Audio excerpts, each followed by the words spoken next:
We're live now, you guys. Awesome. Bye. Okay. So, hello, Tarosphere. How are you this afternoon?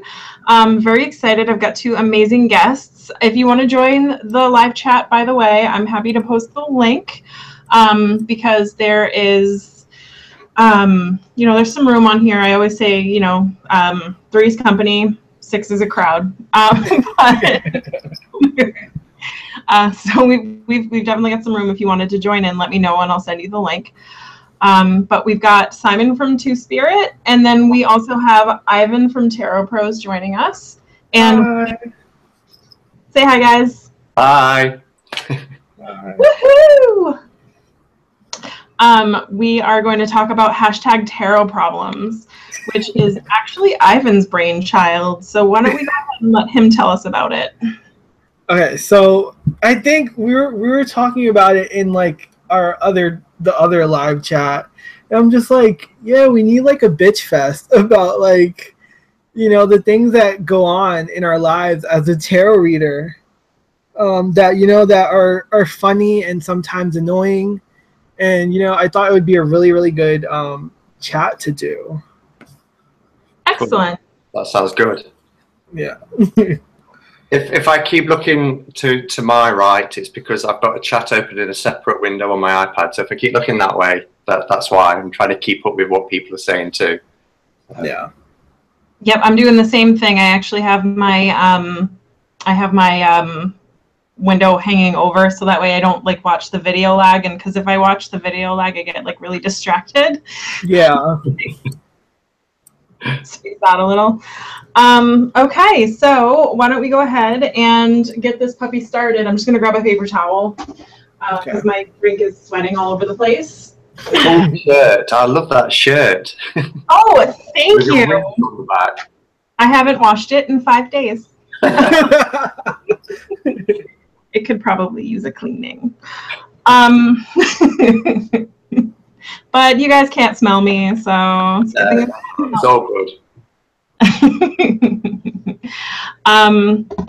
Okay, so as far as decks are concerned, I have a ton. Simon, you have like a million behind you.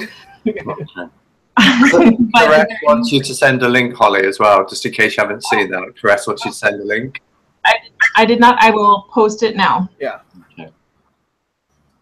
Oh, hold on. Wrong thing. All right, here we go. Try that. There is the Hangouts link. Cool.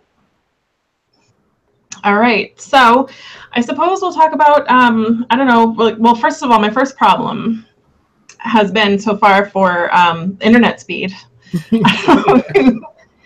Simon experienced that the other day. You poor thing. I'm going to refilm that unboxing. Well, it's not an unboxing anymore now, is it? But I'll do another flip through of Tarot of Shadows. You'd have had a few days to get used to the deck by then, so you'll be able to do a walkthrough, won't you, than a flip through, I suppose. Yeah, I think it'll be a better first impressions, but yeah, I don't know what is like my work is just my computer on the internet connection, but I get home and there's like 3-4 adults sharing the connection here, so yeah. Apparently my interwebs was just like Well, that's the first one. Well, you've got it sorted now. You're crystal clear. It's beautiful.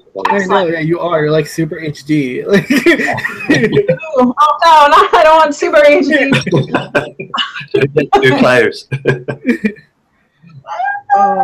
So one of my problems is when you find a deck on social media and the person doesn't post what deck it is. Like you're scrolling through Instagram, and you're just like, oh, this deck is so nice. And you look through the tags, you look through their posts, and it's nowhere to be found. Oh, that's the worst. Yeah. Oh, there's like 30 tags on Instagram, and you've got to work out which one is actually the name of the deck. Yes. Oh my God, it's the worst. And then sometimes they're just like, I'm not going to tell you. Like, like they want you to enter into a guessing game with them. Yeah. And then you Google image search, and then the thing that like even gets me even worse is Pinterest has ruined the Google image search. Oh So my God. like if you like, I refuse to download the Pinterest app at all. Like I'm not doing it. You cannot make me. And so you search the image and it's like, here's 48 Pinterest images of that, but that's all you get to know. Well, Caress is having internet problems, so she won't be able to join us on the chat. She's going to listen in instead. That sounds good. She can always, like I said, we've got the live chat going so for those that don't want to like come in on the video chat, they can absolutely post their tarot thing, and we're happy to bitch about it for them. Yeah. They can bitch vicariously through us. Cool. Okay, so I'll share something today. Everybody knows that I do and read cards, oracle cards, tarot cards, and I don't know about you guys, but I get invited to places all the time, and it sounds really wonderful. So today my sister said, "What are you doing tomorrow?" Because she knows I'm off. I'm not going to the coast till Wednesday. I said, "Oh, not a lot. Would you like to come over for the day? Come really early. We'll have some breakfast." I'm like, "Yeah, that would be great." Then a bit later on, she's like, "Oh," I nearly said her name then.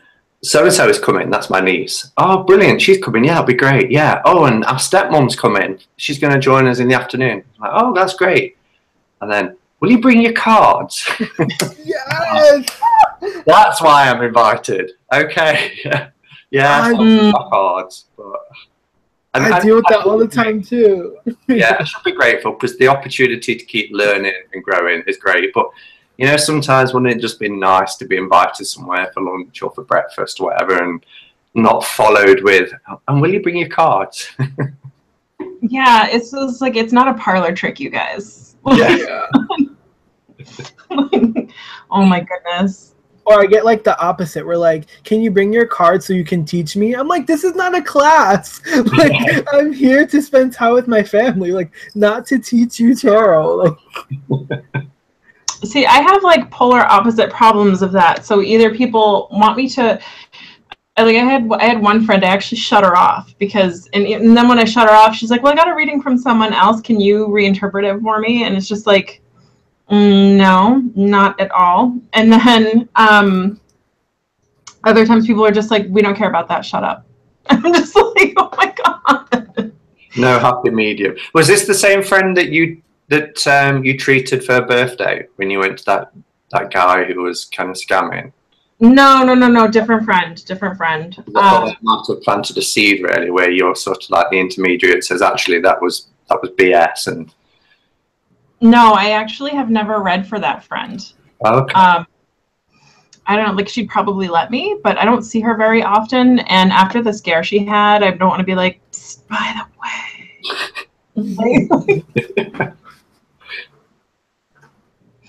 So how about decks that stick together? Oh, don't get me started on the Osho Zen.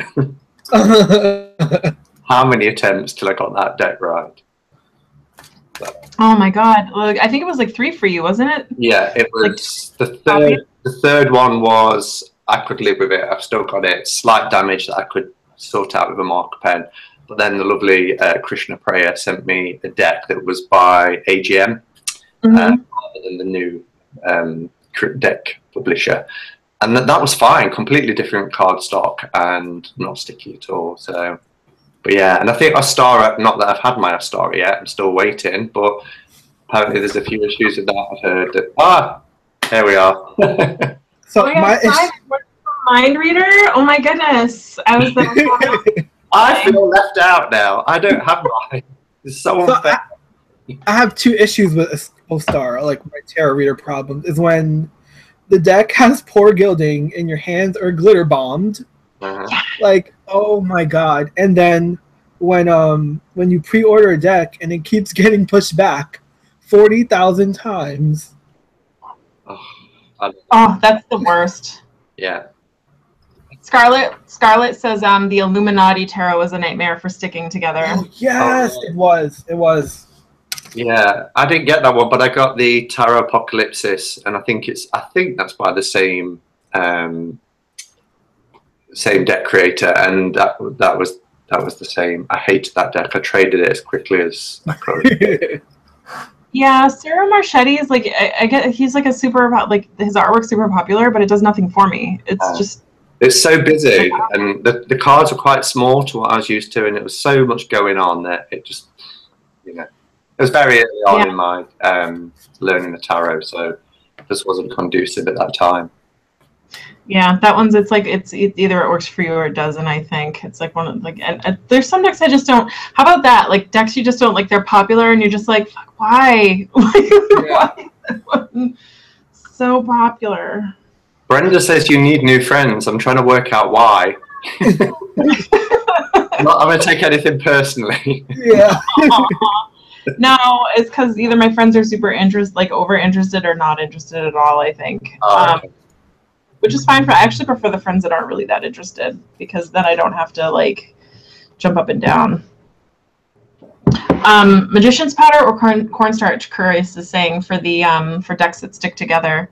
How about oh my god, my Dreams of Gaia was all stuck together too. Yeah, mine was the same, Althena. It was, terrible. Yeah. It took quite a few shuffles and a little bit of powder, I think, a little bit of talcum powder I used on that deck. Mm-hmm. And every Hay House deck ever created ever. Oh, yes. Yeah, it's I don't know, like Doreen Virtue's got really bad gilding too. That, like, all of her decks, they're just like, why bother? Like, these decks are so cheap, like, why are you bothering to gild them? Well, and Doreen Virtue, I mean, I suppose you could have stopped with why bother now I'm the chicken. Oh, she's got a place, you guys. She has, yeah. Now, I've got one deck, and ironically, that's the deck she is encouraging us all to put in the bin. But yeah, the Ascended Masters is the only deck and book that I've got of hers. I don't have Ascended Masters. I have her Life Purpose cards, which are kind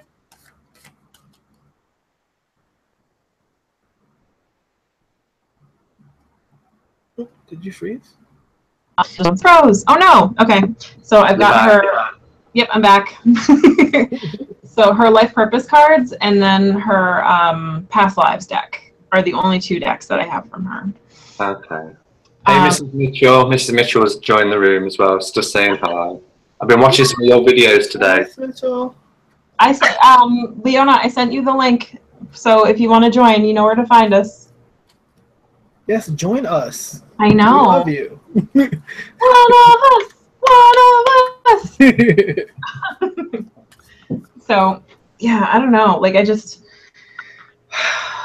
I can't even I don't even know where to begin with Doreen Virtue. Like, so let's not begin it, because it's not going to go anywhere good. It's just not. She's following her own path, and for that, that's great for her. I'm pleased for her, but yeah. Yeah, you can't. But like, I hate the whole erasing of the past thing that people are doing lately. You can't just pretend it didn't happen, No. and you can't disavow it, and you can't erase it, because without that past, you wouldn't be where you are today. And there are some valuable lessons to be learned, and I don't know, like, I just hate people go and disavow things like that. It's ridiculous. You can't. Yeah. But anyway. Majors only decks, love them or hate them. They have their place. I don't think I even own a majors only deck. But Evie, who Divine Gypsy, I think she's debating on the deck that she's created at the moment, whether it's going to be a majors only or whether she's going to do the full 78 cards. So if she goes with majors only, that'll probably be the first one that I've purchased. I don't own any so far. I think my issue is when the majors only deck, especially if it's indie, is more money than like a full like 78 card deck, and like give or take, like I get it, we want to support the artist, but if like your majors only deck is $50 and I can get another indie deck with 78 cards for $40, come on now. Yeah. And then I wonder if they're going to do an expansion a little bit later on and then bring out the minors. So yeah, until they can get out really expensive. I have one deck. The artist was asking for an extra $15 just to sign it. She's like, well, I'm only signing so many. And I'm just like, I don't need you sign. I don't need you to deck. It was already kind of pricey. And then I was just like, no. Not at all. So I think we've got Mrs. Mitchell joined us. Awesome. Is she there? Leona, where'd you go? Oh, speaking on majors only decks, well, a segue to that. When like the majors of a deck are so beautiful, but the minors are shit. Sorry, I had a little something stuck. Oops. Do you have any examples, Ivan? Any examples of what decks you're referring to? I'm trying to think. So there's one called The Golden Tarot by Liz Dean. Okay. Really beautiful majors, but the minors are pips, and like they're lazy pips. Like it's literally 4 cups in a row. Like just like I can't. Like it's just so bad, so bad. Yeah. Oh, there's one tarot floating around, and it's Have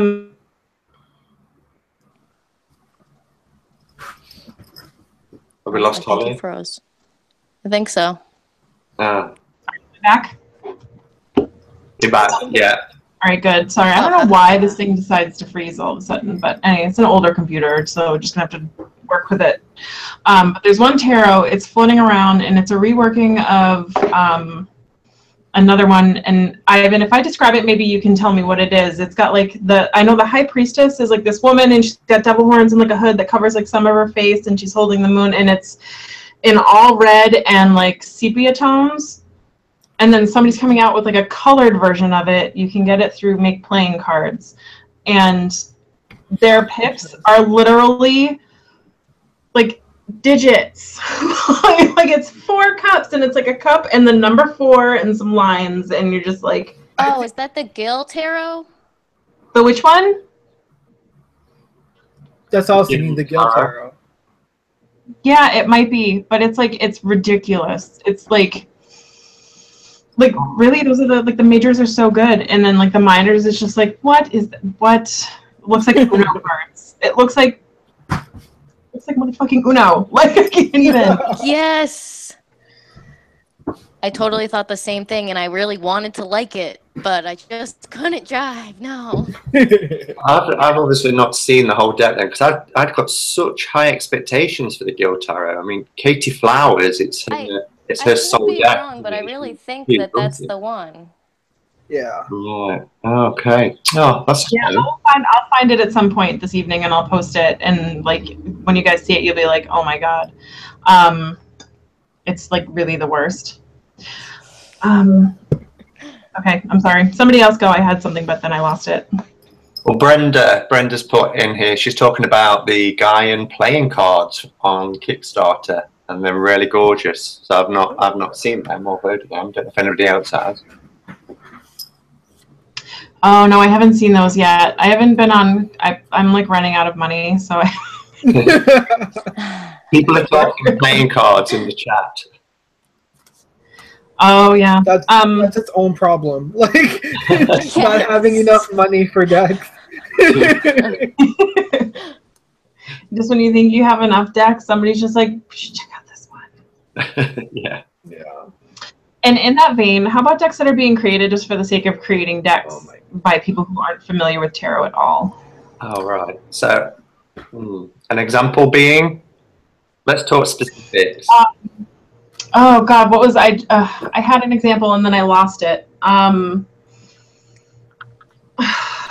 I mean, I've got a special hate on for Mystic Mondays right now. Me too. I'm so disappointed. Like I feel like that deck is just being created for the sake of creating it, and then it's being lazily finished. Like the majors were so good, and there was another one. Like there's a few Oracle decks and stuff floating around that are just like, we have no idea what to even, like, they make no sense. They don't paint a complete picture. Like I cannot stand a tarot deck that has just been done by people that have no idea what tarot is taught, like what it is. I want to show you the deck I was talking about, the Golden Tarot by Liz Dean. It's like, this is like Judgment. It's all pretty and gorgeous. This is the Lovers. But then, like, this is a Five of Swords. Like, why? Like, they're just floating swords. It's just like, I can't. They could at least put a little grass in the background or something. Like something. Like, it's like flashcards. Yeah. Oh, man. You know what that looks like? That looks like this one.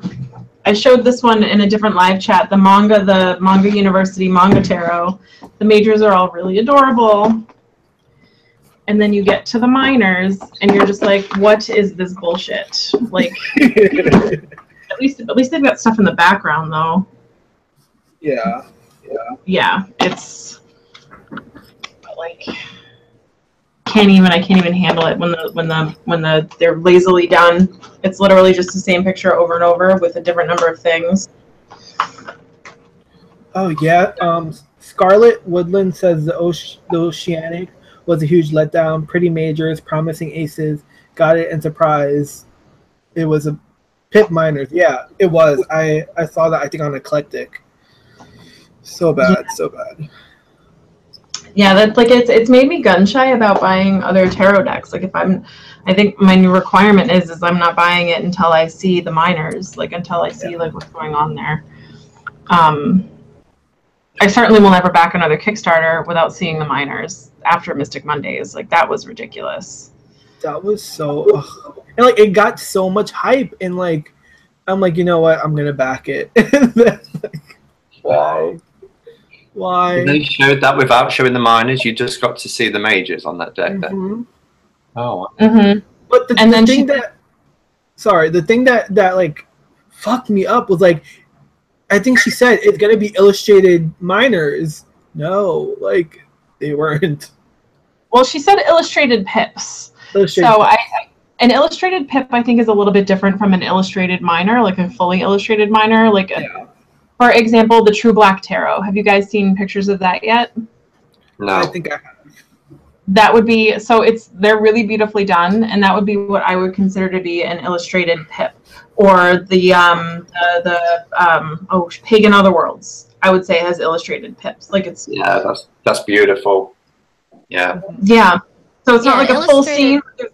An illustrated pip can be done nice, you know. It's just, so whenever they do it, like you said, lazy. It just doesn't. I don't know. It does nothing for me. And it can still convey the message. I mean, something like the Five of Pentacles in the Pagan Otherworlds, with that sort of outside wintry scene with the snow, you know, you still get the essence of the meaning behind the card. And it's a pip, but Carl, I'm reading it wrong. Carrie is asking, does anybody actually like pips? Or pip decks, I should say. If they're done nicely, yes. I'm really looking forward to True Black. Like, he's got one. It's the it's one of the swords, and I want to say it's either the 9 or the 10 of swords. So it's like swords. It's just the swords. They're stuck in the ground, and then they're covered in cobwebs with like a little spider hanging down. So it conveys. I forget what card. Like, it's one.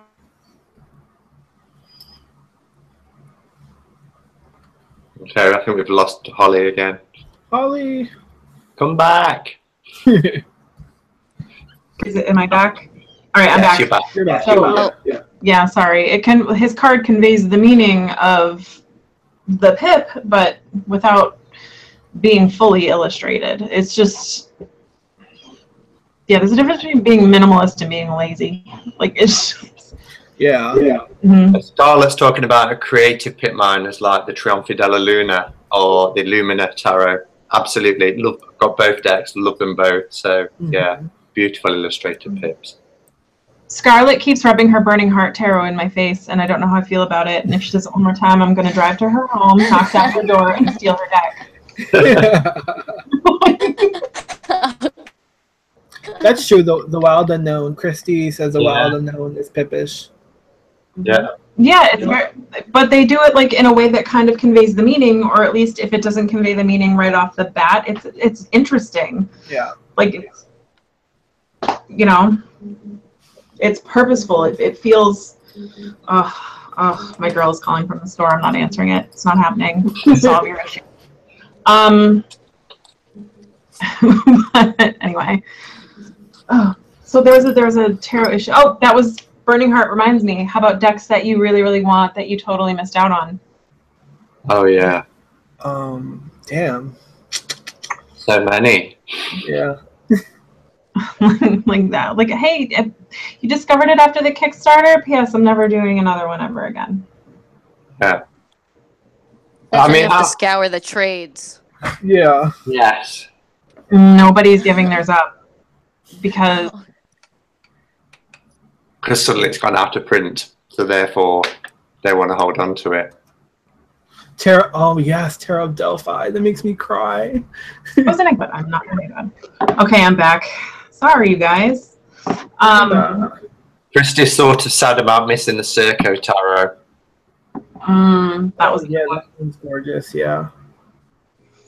And then the Tarot Delphi. I got into tarot like just in time enough to miss Line Strider's indie printing. Okay. Drove me crazy. Because the Llewellyn one. Oh, how about when Llewellyn gets a deck? Llewellyn's cardstock. Yes, the constant chipping. Llewellyn's just they've got the box just right, but it is at the expense of the cards. I feel their box now. I mean, it's not Pagan, in other words, Hidden Realms Tarot. The box is gorgeous, but the cardstock is. I mean, just look. The cardstock is just. No. But their box is fantastic. So they need if they got both. They must have moved the quality from the box to the from the cardstock to the box. Yeah, which makes no sense because we're not going to read the box. Like yeah, I don't even have most of any of the old style boxes. It's all just flimsy. I just recycled it. It's like we listened to what you had to say. We took it on board. We've given you a great box because everybody was going on about the box last year. But we've had to make a cut somewhere. So. Giveth with one hand and taketh with the other. Yes. How about when Schiffer gets a deck? Oh. I like Schiffer. Oh, Simon on Man Out.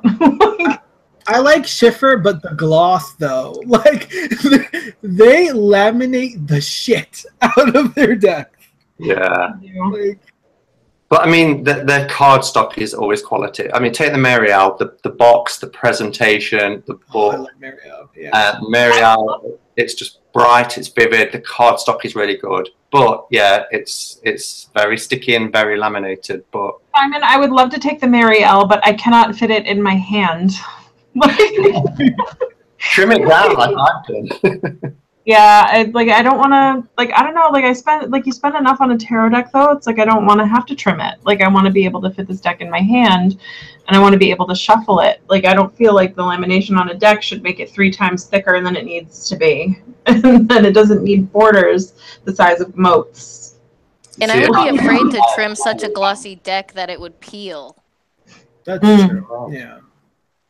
I actually trimmed because so I got the Dream Raven Tarot, which is also Schiffer, presented very much the same way the Marielle is, and when I trimmed it and it made it even thicker because it raises the edges a little bit.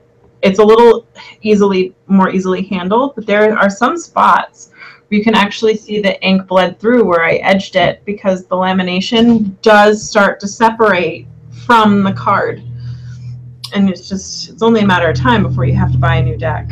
It's just... Oh, wow. And which deck is that? Dream Raven. Oh, Dream Raven. Okay. It's a beautiful... It would be, honestly, it'd be a great deck for children. It's, very bright and colorful and non-threatening. Even, the bad cards aren't that bad, but... I think trimming is its own problem in itself.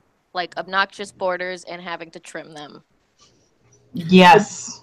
That can be a problem in itself too, because we're in 2017. There needs to be a way, at least for mass market, to have a little drop down with borders, without borders. Let's get it together, guys. Like, yes. Definitely. Does it make you think though? I mean, it's like trying to find a happy medium, isn't it? So now we're saying we want a great box. We don't want cardstock that's too thick or too thin. We don't want borders. Yeah, just listen. There's always going to be somebody that's not happy, I suppose. Yeah.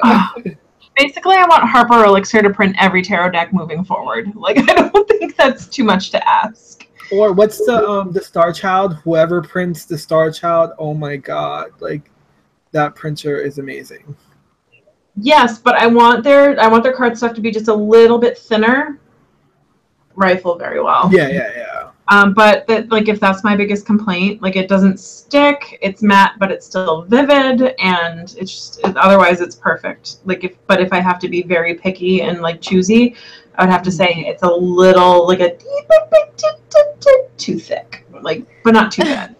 Here's a tarot problem as well, right there that Carrie's mentioned: copyright on cards. Oh yes. So true. So annoying. At this point, like copyright is its own, like that's another monster we could talk about. Thanks, Disney. I mean, copyright used to be, apparently, copyright, you had like, I think it was 10, 15, 20, you had, it was a decent amount of time for you to make your money on the thing, and then like, okay, put it. Yeah. I can't even remember how many years that was. Was it 7? Sorry. But it does, like, Disney lawyers extended copyright, which makes it even harder to make money. Yeah.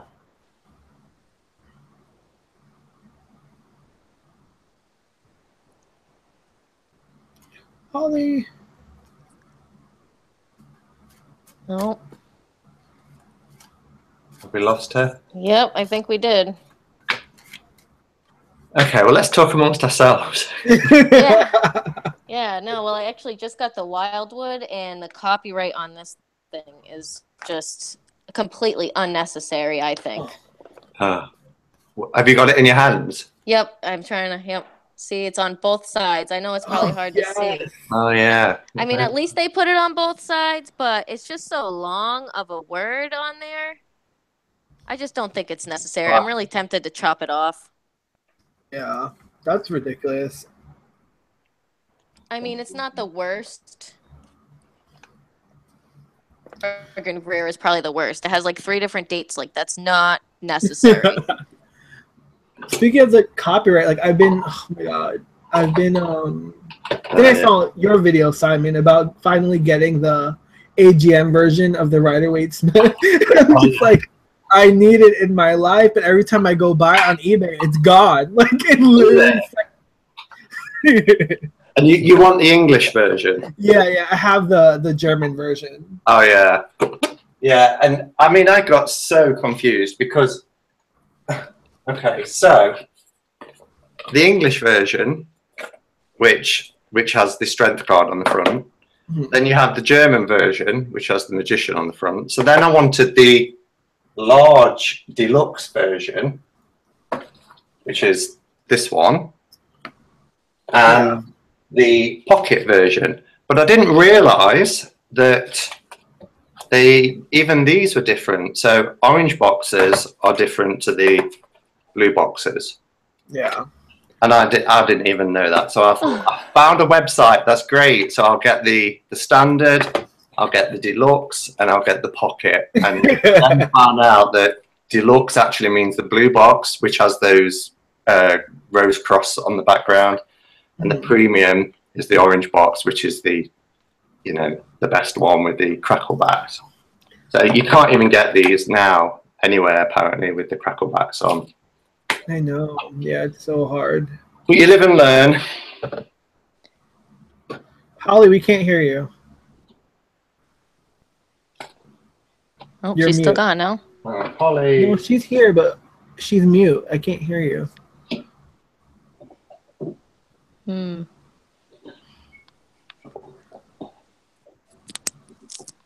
Nope. Nothing. How about now? Yes. Oh, now. yes. Wonderful. Damn it, technology. Did you hear us? Did you hear us?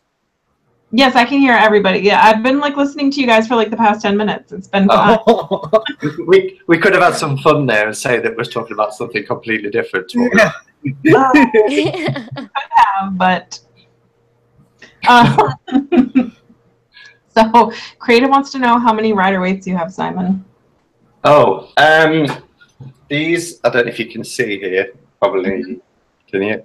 These ones here are my rider weight kind of clone ones. So the original with the blue backs, and then I've got this is the one that's kind of taken the internet by storm, which is the Pamela Coleman Smith one. Everybody seems to want to try and get hold of that one at the moment.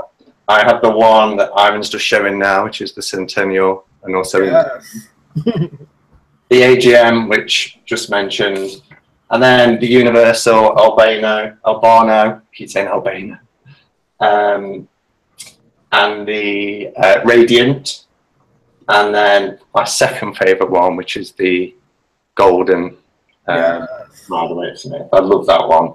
Just love it. And that was gifted to me by Tom Benjamin, so it's pretty cool. You can't, it's really hard to get that now. So I mean, if you're talking clones, there's just 8, as well as then I've got like the larger ones and the pocket ones. And, yeah. If the rider weight ever is currency in the apocalypse, Simon's good. He's good. Yeah. Yes. Yeah. But I mean, Divine Gypsy, I think she's even got more than me. She's, you know, really loves her Rider Waite Smith days. How about do you think how about, is that a tarot problem, like the different versions of rider weight? It's a tarot problem if it's not clear, like I was mentioning about the difference with even within the AGM decks, because everybody's talking about, you know, AGM kind of go to this website in Poland because US Games had the copyright and the stranglehold on everybody. So there I'm going, buying all the decks quickly, but there's even the difference within that. So sometimes it's not very clear, and you don't know what you get until it arrives, and you're like, dang it. But yeah, it can be a problem, especially when you're first starting out, because people say, and Kelly at the Truth and Story will often say to people in live chat, she doesn't like Rider Waite Smith as such. She doesn't read with it. I think she has one copy, which is the Centennial. But she'll tell people, and I've heard many people tell people, that if you're starting to learn to read the tarot, then to start with a Rider Waite Smith deck, because as we've talked about already, the pit's being illustrated and scenic. It's easier to be able to see what the card is trying to convey, its message. So, but saying that to people, you know, get a Rider Waite Smith deck, and then having all these different versions available can also be a problem, because how do you know it's going to be the right version for you? Yeah, I had when I first started learning, that my tarot teacher, I took a tarot class. It's actually from the same woman who I'm taking my Reiki, who I took my Reiki certification from today. But she's just like, you need a Rider Waite Smith deck, and I'm just like, well, which fucking one? And then, so I brought her. I have the Delos tarot, which for all intents and purposes is Rider Waite. It's just like, you know, Adorbies. Yeah. And then she said no, and then I had to buy the Radiant Rider Waite deck, which I hate. Yeah. And then began my search for a Rider Waite that I could stand, and now I've got like 5 or 6 of them, but like there's just too many. So what's your current favorite? Which is working for you, Holly, out of those 5 or 6? So my current Rider Waite favorite would have to be the Norse on Birds. Oh yeah, that's cool. But yeah, it's adorable. But if I have to stick with like a classic Rider Waite, Centennial. The only thing I don't like about the Centennial, and Simon, I'm sorry, you're gonna probably never be able to unsee it, is the backs are slightly different shades of blue. Yes, I know. Yeah. It's like, so I find myself consciously avoiding certain cards if I'm like, if I do it like the fan out and then like just like, oh, I'm not gonna pick the dark blue ones. Yeah, so that I noticed that. I tend to shuffle and split the deck whenever I'm shuffling, so it's not a major problem really for me. And are you still trying to be a stockist of the Bird Rider-Waite-Smith deck? Is that something? Yes. Cool. Let me know when you get some. No, Simon, I'm just going Well, Carrie's on my side. She says she loves the Rider-Waite-Smith. She's with me, but Creative Coffee, no, not at all. No desire for a Rider-Waite-Smith deck. Oh, because it's it looks like not enough color or a diversity of color thing, which, you know, unfortunately that's a problem in some of the earlier tarot decks. But I mean, it is what it is. I think at this point we're coming up with enough clones of Rider-Waite where there's a few. I know there's a few diverse ones right now, but like it's eventually they'll come out with a Rider-Waite that's so incredibly diverse it won't even be an issue. So that's, I suppose that's like a unproblem. It's just a fact of the time. That's all. Yeah. Which is, I think, again goes back to that you can't erase history, which is so sad. We should thank you for providing us with tarot decks and then improve on it moving forward. I think is. Yeah. Can we just say hi to Veronica? Veronica Rose is in the room as well. Hi, Veronica. Veronica Rose. She's so adorable. She is. And she's asked, was we talking about the Absinthe Tarot earlier? I don't recall that, but no. What about an Absinthe Tarot? I mentioned an Absinthe Tarot earlier. I don't recall. Cha-ching, cha-ching. I think when they were discussing playing cards. I don't know what that is. What is the Absinthe Tarot? I'm not sure. Mm.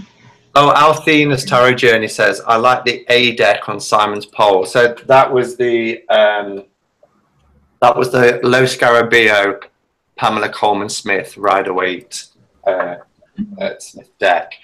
So again, really hard to get hold of. It was easy about a month ago, and then everybody jumped on it, and that stockist just sold out like that. So can't buy it in the States apparently. No longer can you buy it in the UK, which is a shame. Well, I got mine on eBay. I got mine like right after you posted your video. I think it's your fault, Simon. They should put me in. They should. They should give you commission. I should win US Games. No, not US Games, because I want them to change their copyright on it. Perhaps AGM. Yeah, I got mine like right after you posted, not after you posted your poll, but you did. It was, I think it was like you did some video, and I was watching it for whatever, like I forget which video it was, but you had posted on that video, and I was like buying it, and then after that it got real hard to find. The Absinthe was, Brenda's clarified, it was when they was talking about playing cards. But Creative Coffee has come up with a really good point. She says, is having to protect yourself also a tarot problem? Oh, cleansing energy and protection. I suppose it's probably only a problem if you believe in it. Yeah, I completely agree with Holly. Like, I don't know, like I've had like some experiences with clients where, I guess I cut the situation was a little negative, but I never was like, damn, I need to go home and like cleanse myself and sage my whole body. Like it was just never like that. Or like when people like don't have people touch your cards because negativity. No, like the only reason why I don't like let clients shuffle my cards is because I had a client like bend a really like out of print deck and like I died inside. Oh, never again. That's the worst. Oh, you poor thing. Yeah, I agree. I think protecting yourself in a reading, so I'll always go into a sacred space, just the same as I'll always go into a sacred space before doing a broadcast or a video. That's why I have my little rituals, and you'll hear the bell and things like that. But in terms of with just working with the tarot, I don't feel I have to protect myself, but then I do always, when I get a deck, I always do a little ritual with the deck. So I don't know if that's protecting myself as such, or just energizing and cleansing my deck to work with my energies. And even if it is protecting yourself, having a ritual or anything with your cards would be a negative, in my opinion. If anything, it just gives you more time to sit with your deck. Could be a non-problem, I guess. I agree. Yeah, like I said, it's a problem if you set yourself up to do that ritual energetically, or if you've opened yourself up to other people's energies and then you don't protect yourself. I think it's just a matter of if you choose to believe that you can pick up negative energy from a deck and then you forget to protect yourself from it, like then it could be a problem. But if you either don't give it the power that, like, if you don't give it the power to protect you by like non-belief, or if you do partake in rituals that protect yourself on the regular, then it shouldn't be an issue. Yeah, I think that's also you know, a great point, because like some people are just tarot readers. Like there's no woo-woo, there's no spiritual aspect. They're just reading the cards maybe analytically or intuitively, or however, you know, they read the cards. And I think assuming how like someone's practices just because they're using a tarot deck could be, you know, seen as a problem itself, because not like, and like I'm on Tumblr most of the time, and everyone, like a lot of people think if you read tarot you're like a witch or things like that, like, and that's not always the case. There are people that are spiritual or do practice witchcraft and things like that, but there's also an equal amount that don't, that just use the cards for themselves. Yeah. And I think that's what Pat's getting at as well. Pat says, I'm not asking spirits to come and help me, but if she was, then obviously should ensure there was those boundaries there. I think that's a really good point. Yeah, I think it's all about setting boundaries and you know, defining your practice and working within it. I mean, everybody's beliefs are going to be different, so it is what it is. It's an interesting conversation to have, certainly, but I don't think it's a problem to. I mean, like, I suppose it's only a problem if your client's allergic to sage. Yes. Or Palo Santo. I love me some Palo Santo. Like, I love it. Yes. I like to burn Palo Santo and cinnamon, not incense. Like, I'll just set fire to a cinnamon stick at the same time, and it smells like s'mores. Yes, I did that because of your suggestion, and it does smell really good. Yeah. It's kind of amazing. I'm gonna have to totally make that. What s'mores?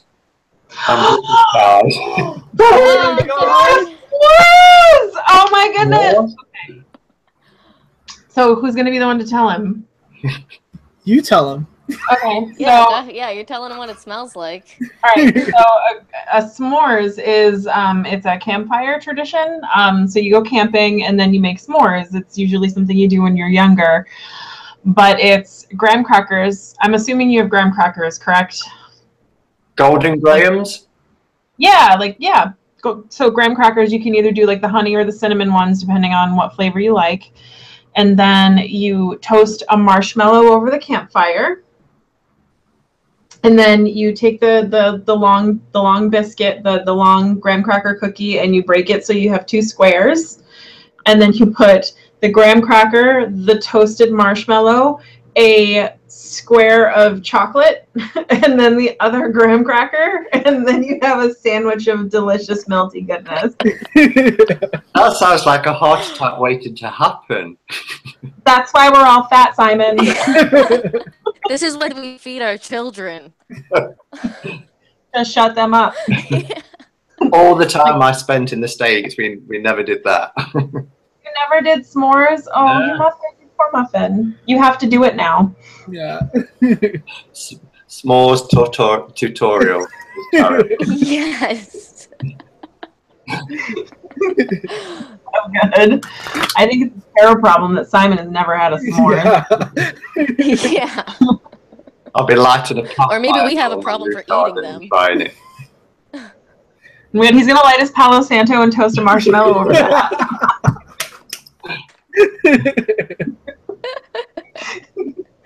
Oh, so good. I have another. We all learned that s'mores aren't a universal thing today. What was that? Sorry.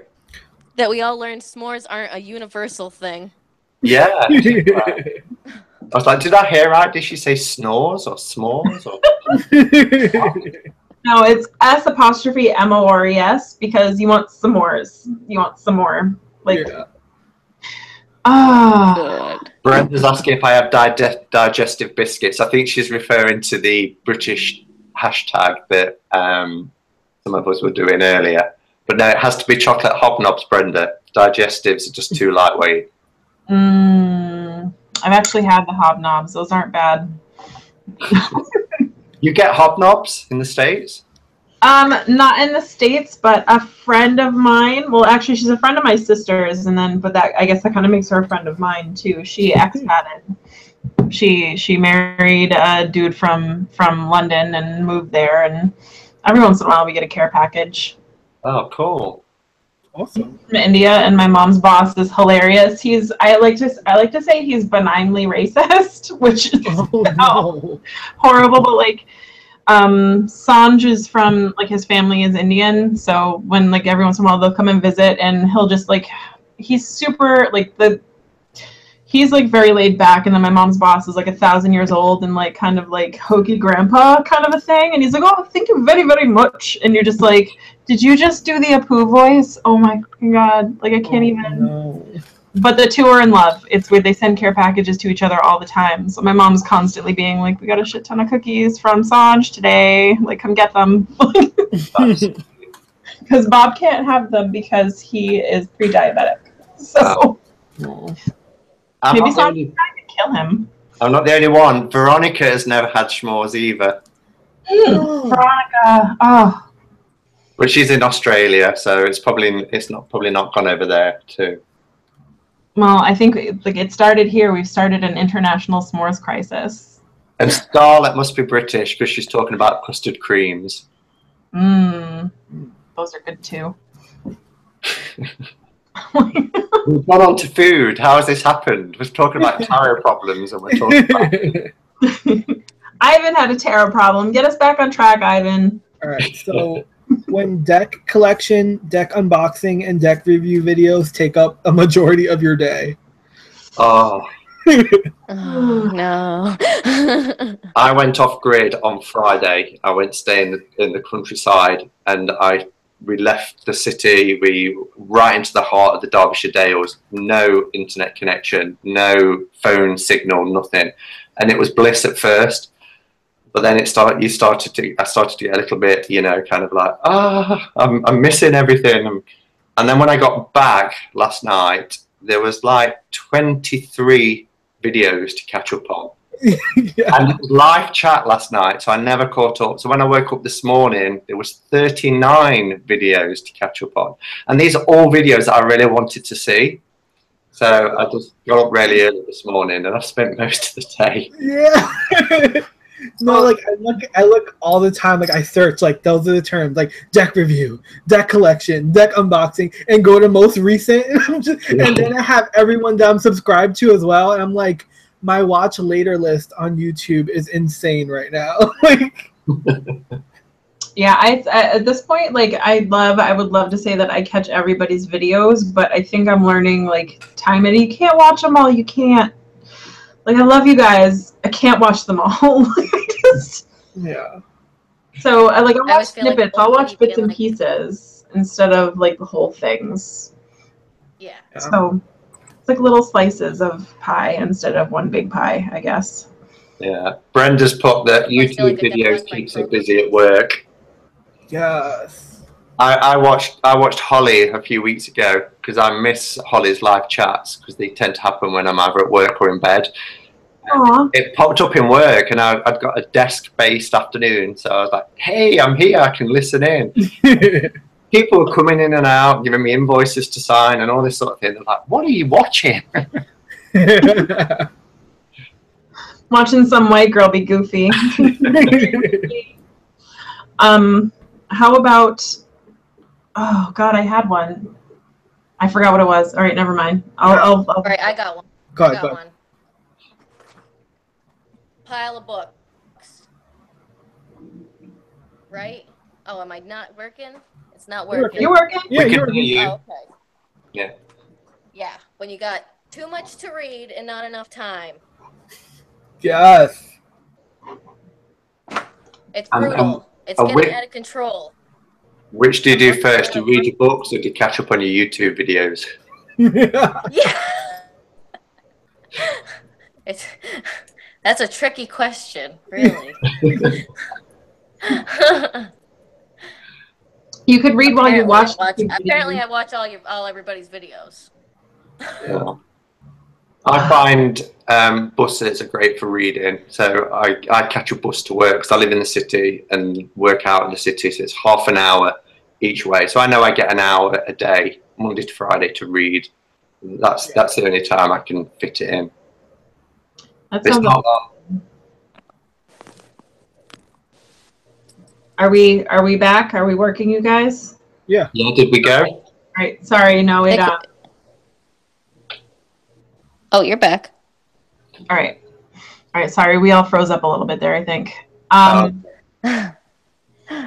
My customers, I wish I could watch YouTube videos at work, but like my customers are just like, are you watching a video? Like Kelly's live chats right now are just impossible to catch. I love Truth and Stories live chats. They're super impossible to even begin to do because I'll turn it on. It'll have been slow all day. The second I turn it on, people are just like. So what time does Kelly's live chat start for you? Because it's 9 o'clock in the evening for me. Like 4 or 5 in the afternoon on a Saturday. Okay. So you're in the same time zone as Kelly? Yeah, I think so. I'm either in the same or an hour ahead because I'm on the very East Coast. So. Me too. High five. Me three. Really? East Side. I think people like Veronica in Australia and New Zealand, they get Kelly the next day. It's like 8 o'clock in the morning, I think, or something like that in Australia. That must be amazing to wake up on a Sunday morning and have live chat. Yeah. Yeah, because I always miss it. Me too. Yeah. Yeah, and I get the notification, and I'm just like, I would love to, and you just sometimes you just can't catch them all the time. That's another tarot problem. How about like the live chat doesn't carry over onto replays, and sometimes like the non sequiturs when you can't see what other people have talked about. Oh, so when you're watching it back, you mean? And there's somebody saying, yes, I agree with what you're saying, Charlie T. And you're like, what did Charlie T say? Yeah. We're probably doing this right now. We're probably guilty of this because somebody's probably going to watch this back tomorrow and say, what are they talking about? It happens. We're giant hypocrites. It's fine. How about when you pre-order a deck at a premium rate and then you find out later that they use the Game Crafter? How about just Game Crafter? Game Crafter is a tarot problem. Yeah, they're their own problem.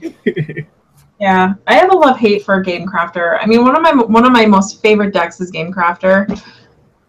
And it was $1,000 because the artist was just like, well, I want all the best options that Game Crafter has to offer, and the deck wound up being like $50.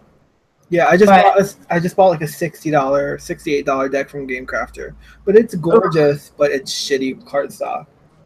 It's called the Ashira Tarot. Oh, I've seen that one. $5. So, yeah, my favorite Game Crafter deck. It's not a tarot deck. It's the Dancing Unicorn Oracle. I saw that. I keep trying to guilt the artist into I keep trying to guilt her into being like, do a Kickstarter for a decent printer. I will buy your deck. And she's like, no. Bye, Veronica. Veronica has to go to work. Bye, Veronica. It's Monday morning there. Bye, Veronica. Have a great day. Bye. Oh, is that the Is that Alice? What deck is that, Ivan? The Ashira Tarot. Oh, this one right here? Which one? No, the one you're spreading out right now. It's Ashira Tarot. It's right here. Okay. The one from Game Crafter that was like $68. Wow. It's beautiful though. It's freaking gorgeous. Yeah. Oh, the Nautilus is. That's kind of fun. It's gorgeous. It's fucking. Do you have a walkthrough of that, Ivan, on your channel? No, I think I am going to do one. Okay. Yeah, I'll probably do it tomorrow. Yeah, please do. I would love to see that deck as a walkthrough. Yeah, that's one thing to like. If you know, like, if you knowingly order off of Game Crafter, that's one thing. Like, surprise Game Crafter is just like. We know which one we're talking about. Yeah, it's not the only one though. There's some Oracle deck out there that I didn't even know was Game Crafter, and then somebody was like, "P.S. It's Game Crafter," and I was just like, "Okay, I won't be getting that." But yeah, you can't surprise people with Game Crafter. Yeah. Oh, Brenda doesn't know what Game Crafter is. Okay, so Brenda, Game Crafter is a printing company. And it's for, like, you can basically, any person who creates a tarot deck can get their tarot deck printed, and you don't have to order certain amounts of them. Like, you can just upload the images and then print them. Like, you can order, like, it's print to order, basically. So it's a really, like, I have a love-hate with it. It's a really easy way for lesser-known artists to get a deck out there, which can be amazing. And then it's also really crappy cardstock. It's really bad. And really crappy. Like, quality is just like the quality is just the worst. Yeah, the box is a joke. The box is horrible. Like, it warps in literally, like, when you get it. When you unwrap it from the cellophane, it begins to warp. It's so bad. Yeah, it basically laughs in your face and then crumbles. They should have just do a bag if they're gonna have such a bad box. Their bags are crappy too. Yeah. Oh god. Yeah, I have my deck. It's the something Oracle, Ivan. It's that one that's just words. The Witchbone Oracle, I think it is. It's mint green and it's got the yeah, I know. The one that's like spell ingredients or something like that. Yeah.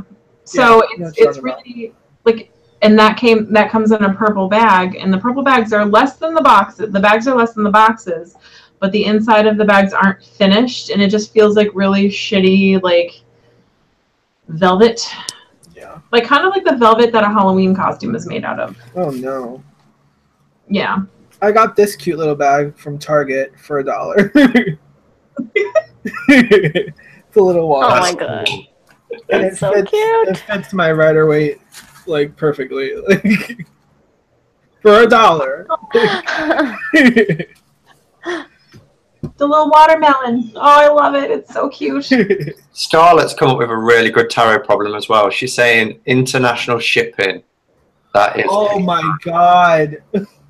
You guys are so lucky in the States because most independent decks are created in the States. But for us over here, shipping, and then we get stung with custom tax as well and import charges. So the postman will turn up, he'll say, "Here's your deck." He'll say, "Great," and he'll say, £22 please before I can hand it over.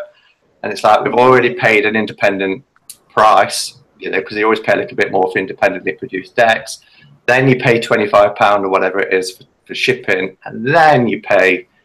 So we're like paying £80, which is around $90 for a deck when it's independent. That's criminal. That is criminal. Yeah, so that is a tarot problem. Creative Coffee. Yeah. I mean, at least you guys have Little Red Tarot, though. My problem with her is she doesn't stock everything, though.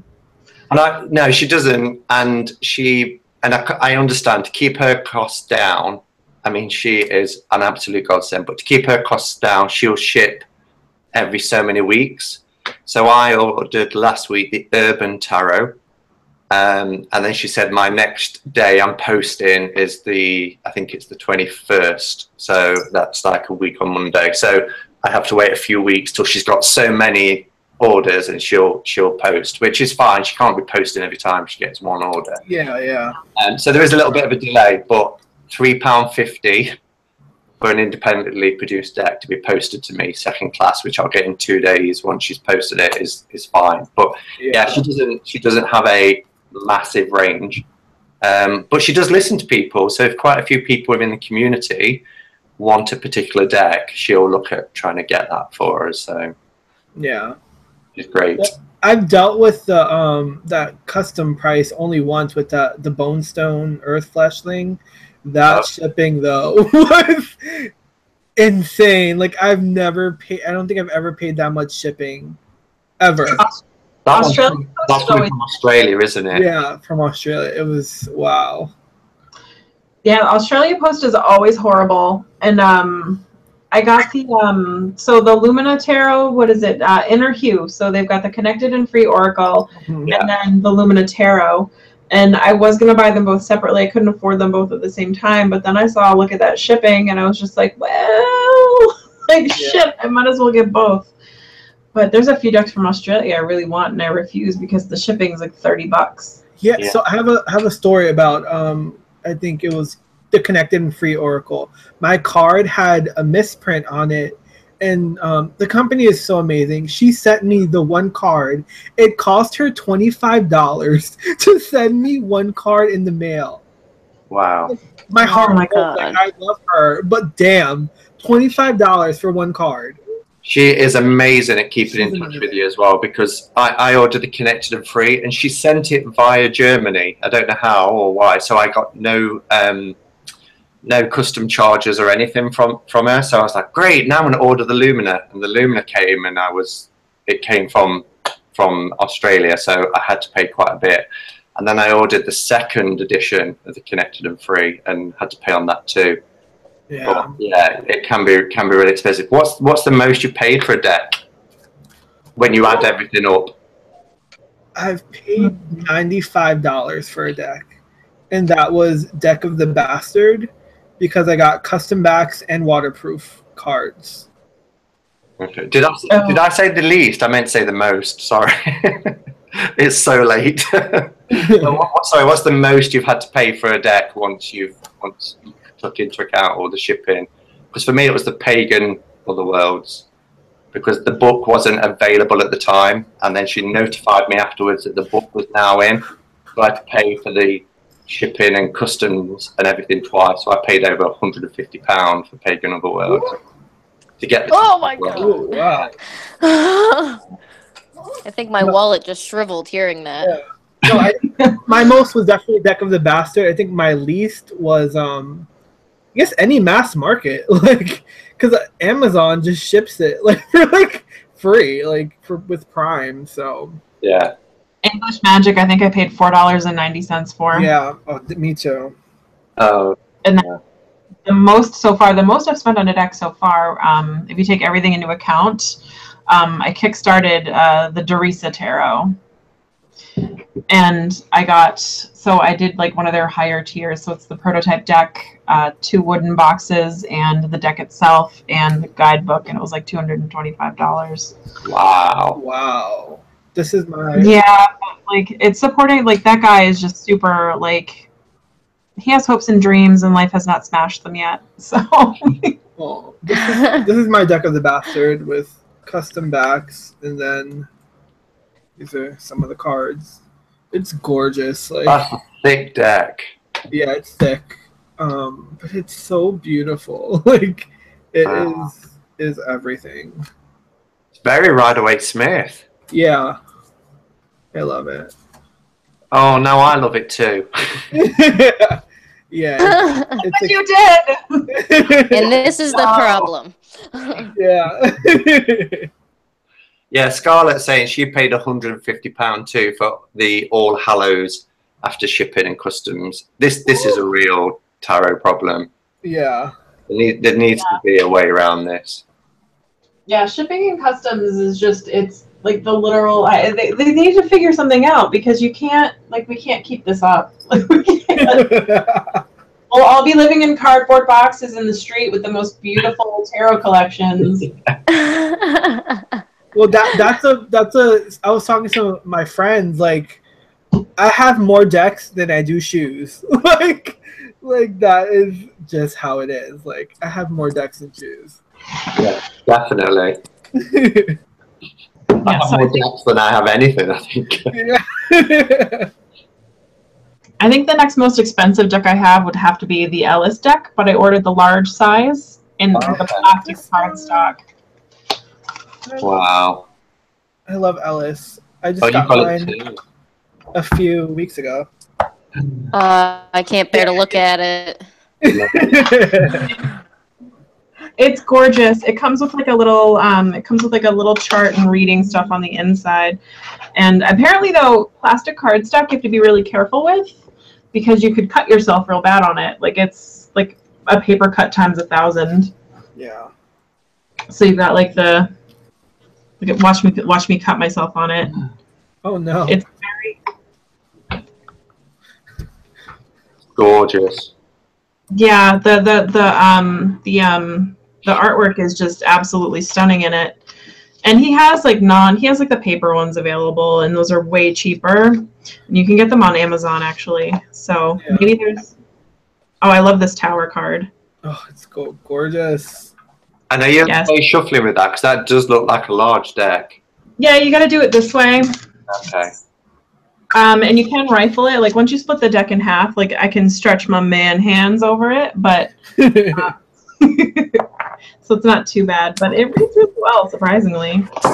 Like it's definitely an It says art deck. more deck than dreams. I like that. Which one? Great coffee. When I was talking about how many decks we had, more decks than shoes, she's put more decks than dreams. Oh.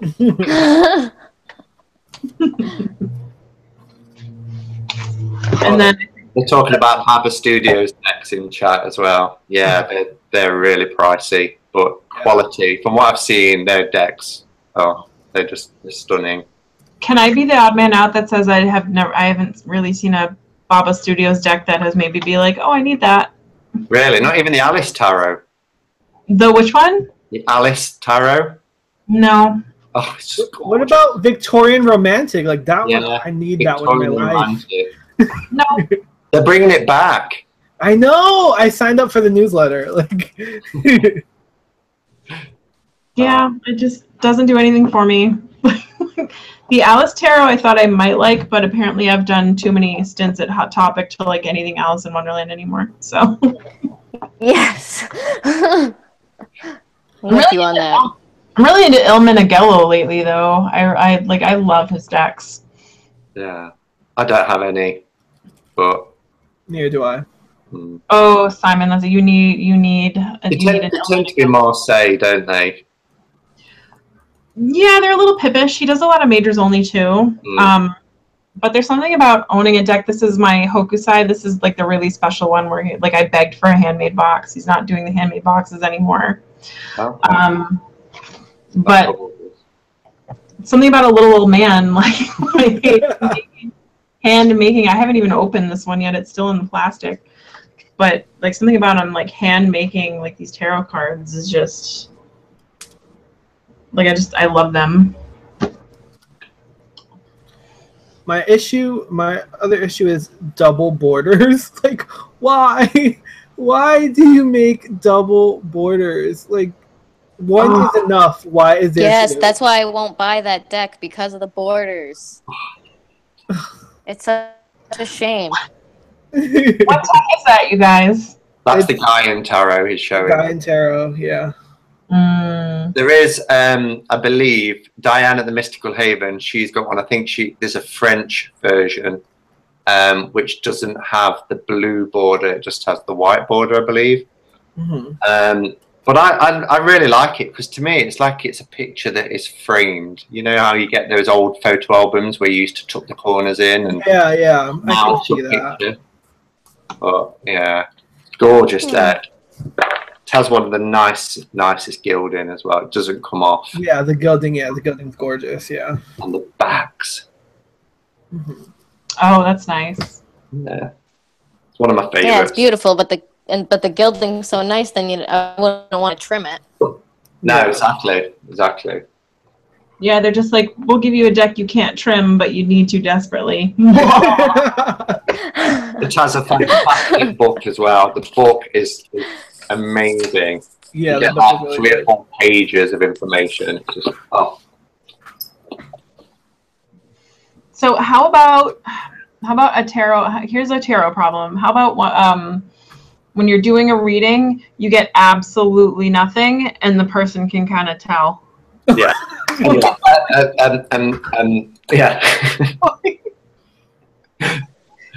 Yeah. You're just like, yeah. Yeah, just catching flies. Yeah. Can you help me out here? does this mean that you have a thing? How about you tell me what you think it means? And they're just like, no. I'm just like, sorry. The worst.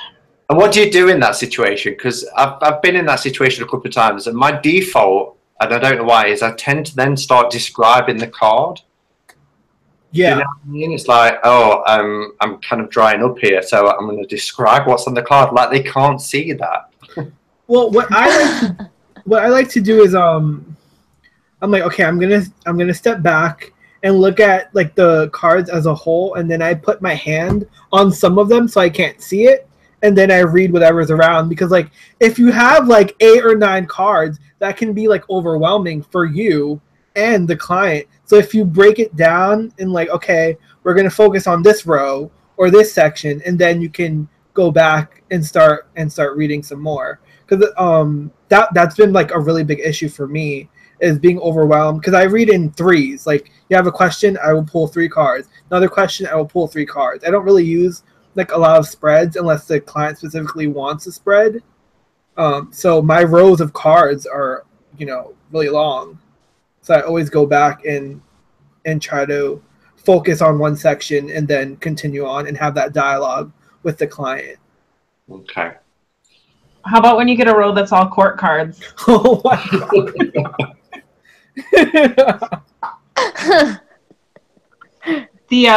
I have the Ritual Abuse Tarot, and that thing just loves to throw court cards at me. I'll pull 3 that'll be all courts, and I'll be like, well, let's get some clarifiers, and it's all fucking courts, and you're just like, the deck basically gives you like and you're just like, why? Yeah. I tend to as well. I normally, if I'm reading for other people, I will couple it up, and I tend to use psychometry. So for me, that is a really good reserve as well. So having something of theirs that is imbued with their energy in the palm of your hand, even if you dry up with a card, or you feel that you've given as much as you can with a card, but they need that little bit extra, you can rely on something else. So if you don't practice psychometry, you could perhaps ask for a clarifier from an oracle, or go to another tool that could assist, I think, with the reading. Oh, that's a good idea, Simon. Yeah. Creative Coffee said, tarot problem. How does the tarot work? I mean, that's the age-old question, is it? How does the tarot work? Anybody want to have a go at answering that? Look at, we're all like, We all have the court card face on. Yeah. I think images. That's all I can. I think that everybody has their own probably version, but like you said, about if you just kind of give people an answer like that, that usually works. Yeah, I think it's probably a little bit of everything. Some people are like, oh, well, it's law of attraction, and oh, well, it's synchronicity, and it's energies, and it's, intuition and opening up doors to your own psyche. It's probably a mix. Like, it's probably a mix of everything. I mean, yeah, I think mostly a tool. Yeah. I think it just depends on how you use it, and like where you're applying it in your life for yourself or for your clients, that determines how tarot will work for you or work for them. Not every, like we mentioned before, not every reader is the same. So I think that's a really, broad question, how tarot works. It all depends on how you would want it to implement in your life or the lives of your clients. Exactly. For many, many years, before reconnecting with the tarot, I read with soul cards. So for 15 years, it was using cards that just had, images on them. And it was about how that, and for myself, I'm talking about here, I did read for other people as well, but seeing an image, and that's the idea behind soul cards, it's connecting your soul with the image. And I could look at that image one day and see something in there that's talking about, okay, problems perhaps with my throat chakra, communication, blah, blah, blah. Why aren't people listening to me? Why isn't my voice being heard? And then a month later, I could pull that card again and be in a completely different space in my life and get a completely different meaning from it. But it's what my connection is with my life experience, my questions that I'm going to the cards with, and what I'm interpreting in the image. So it was a good foundation for 15 years. So when I went back to the tarot and using intuition for reading, it's seeing what I see in the cards. But that's very different when there's a querent sat opposite you with their life experiences that you know very little about and what they're wanting to get out of the reading. So you really are having to make a connection with the card, but also make a connection with them and find a way really to triangulate, you know, and make sure there is that connection between you, the cards, and them. Does that make sense? Yeah. Which brings me to the next tarot problem, which is the stone-faced or the sassy client. Oh my God, yes. Sometimes when they're just like, well, how does tarot work? I'm just like, well, I put the batteries in it and then I turn it on.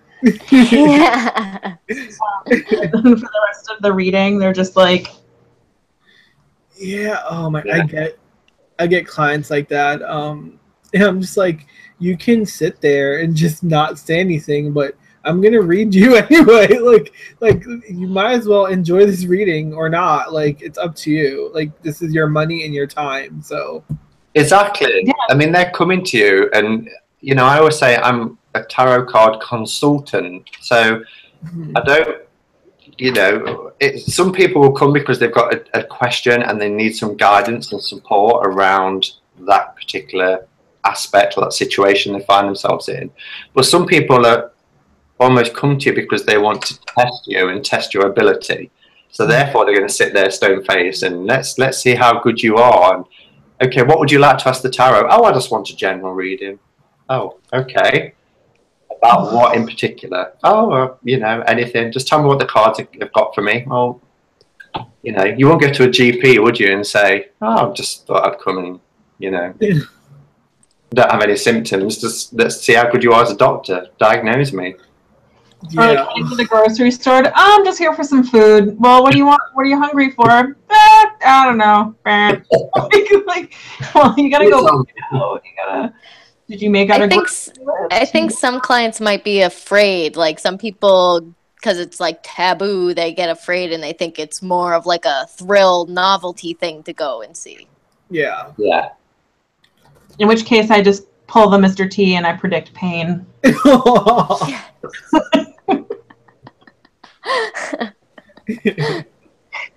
think the novelty factor can be its own tarot problem too, really. Yeah. Mm-hmm. Yeah, definitely. Definitely. They think we're going to have our crystal ball and like a million necklaces on and a scarf over our head. Yeah. Yeah. Smoke and mirrors and all the paraphernalia. Yeah. And then you show up in a hoodie and flip-flops and they're like... Like, who's this girl? What the heck? Who's this guy? What is he doing? He doesn't look mystical. Oh, yeah. It's just people are just like, are you like, what do you, like, then you're just like, I don't know. Like, what do you, I don't know what you expected. Like, did you want the gypsy dog from Courage the Cowardly Dog? Like, I don't know what you were expecting. That's what they want. Yeah. What about like the clients that contact you after like the reading is said and done? They're like, your reading wasn't accurate. This and this didn't happen. Yeah, I've never had that. No. I've had that tons of times. I think some people don't realize that fate isn't set, or I mean, everybody thinks their own thing, but yeah. Yeah, I watched a video the other day. I don't know if you follow 78 Midnight Howls. Goran, he's got a channel. He's a really great kid. He's like 19 years of age. I think he lives in Eastern Europe somewhere, and he's a professional tarot reader. And he had somebody, you know, ring up 2 days on the trot, gave a fake name the second time, just to kind of like test him. You're like, why would somebody go to the trouble of doing that? Have a reading over the phone and then ring up the next day under a different name because they expected exactly the same reading, and when they didn't get the same reading, you know, reacted. Yeah, that's so horrible. Yeah, like I try to when I do readings, I try to say like, you know, like the cards are going to tell you 100% accuracy, like what is going to happen tomorrow. Like it's not how it works. I'm like, I can tell you, you know, like the trends that are going on in your life and give you direction and options for you to consider. But I'm not going to make decisions for you. The cards are not going to make decisions for you. And, you know, I don't claim to be a psychic or anything like that. I'm just giving you advice, and you take what you will from that. And it's not my job to coax you into finding value in the reading. You have to determine what's valuable and what's relevant for you. Because what may be relevant for the client, for one client, may not be relevant for another. I think that's so important. I have equal clients that are like, yeah, like everything you said came true. And then there's clients that are like, oh, you're a fraud because nothing you said came true. And I'm just like, I make it clear that I'm not 100% accurate. No one is. I'm not God or some supreme higher being. Like, it's just not how it works. Well, exactly. And everybody's got free agency, haven't they, and free will. So that, you know, you can give them a blueprint or you know, translate the cards in the way that the way they come out in a reading, but people either take that on board or they don't. And if they don't, then yeah, I think skeptics could be its own problem then. Yeah. With what we're saying here, right? I mean, I think a little bit of skepticism is probably healthy, because I mean, well, yeah, we'd all be doing like just insane things, like, but not that maybe what we're, I don't know. I think there's a certain amount of insanity is needed, but like who even knows? Like we'd all be wearing, you know, Nike shoes and purple jumpsuits and. Well, maybe skeptic was the wrong word, because if they're going and getting a second reading with a fake name, then that would probably be a troll. Yeah. Yeah, that's not being skeptical. That's being a dick. Yeah. A troll with too much money. Yeah. It's fine. That's a quality problem to have. It's just like, you want to troll me, but give me your money. I mean, like, at the end of the day, guy, I still have your money. Yeah. We've got another tarot problem. Loads of tarot mates online, but none in your area.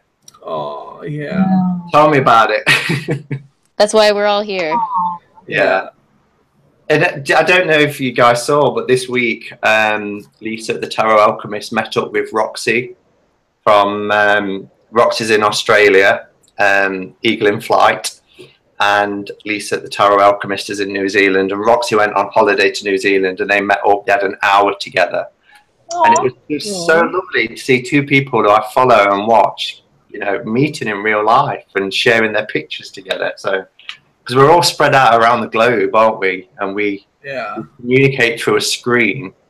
But I feel like I know so many people within this online tarot community so well. And that was something that's great about Tom Benjamin's tarot tag, you know, the reverse tarot troll, was how we all respect each other. And we've got this great online community, which is like quite rare. Everybody gets on and everybody's nice and accommodating.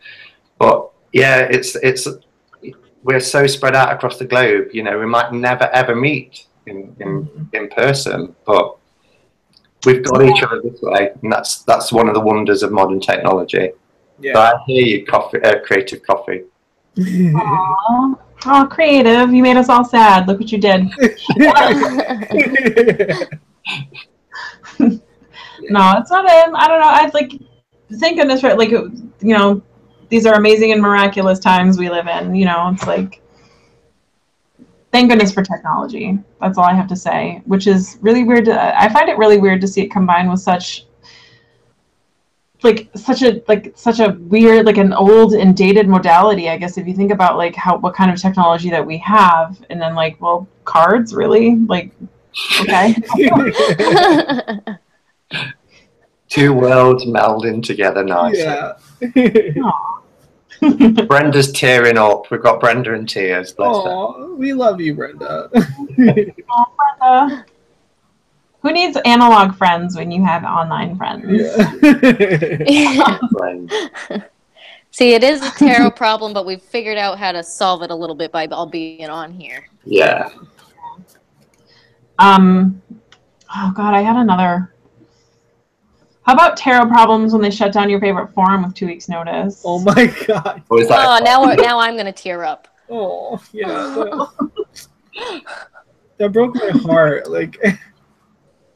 You know, I didn't even know about it till it was announced that it was going. I was like, what? There was a forum?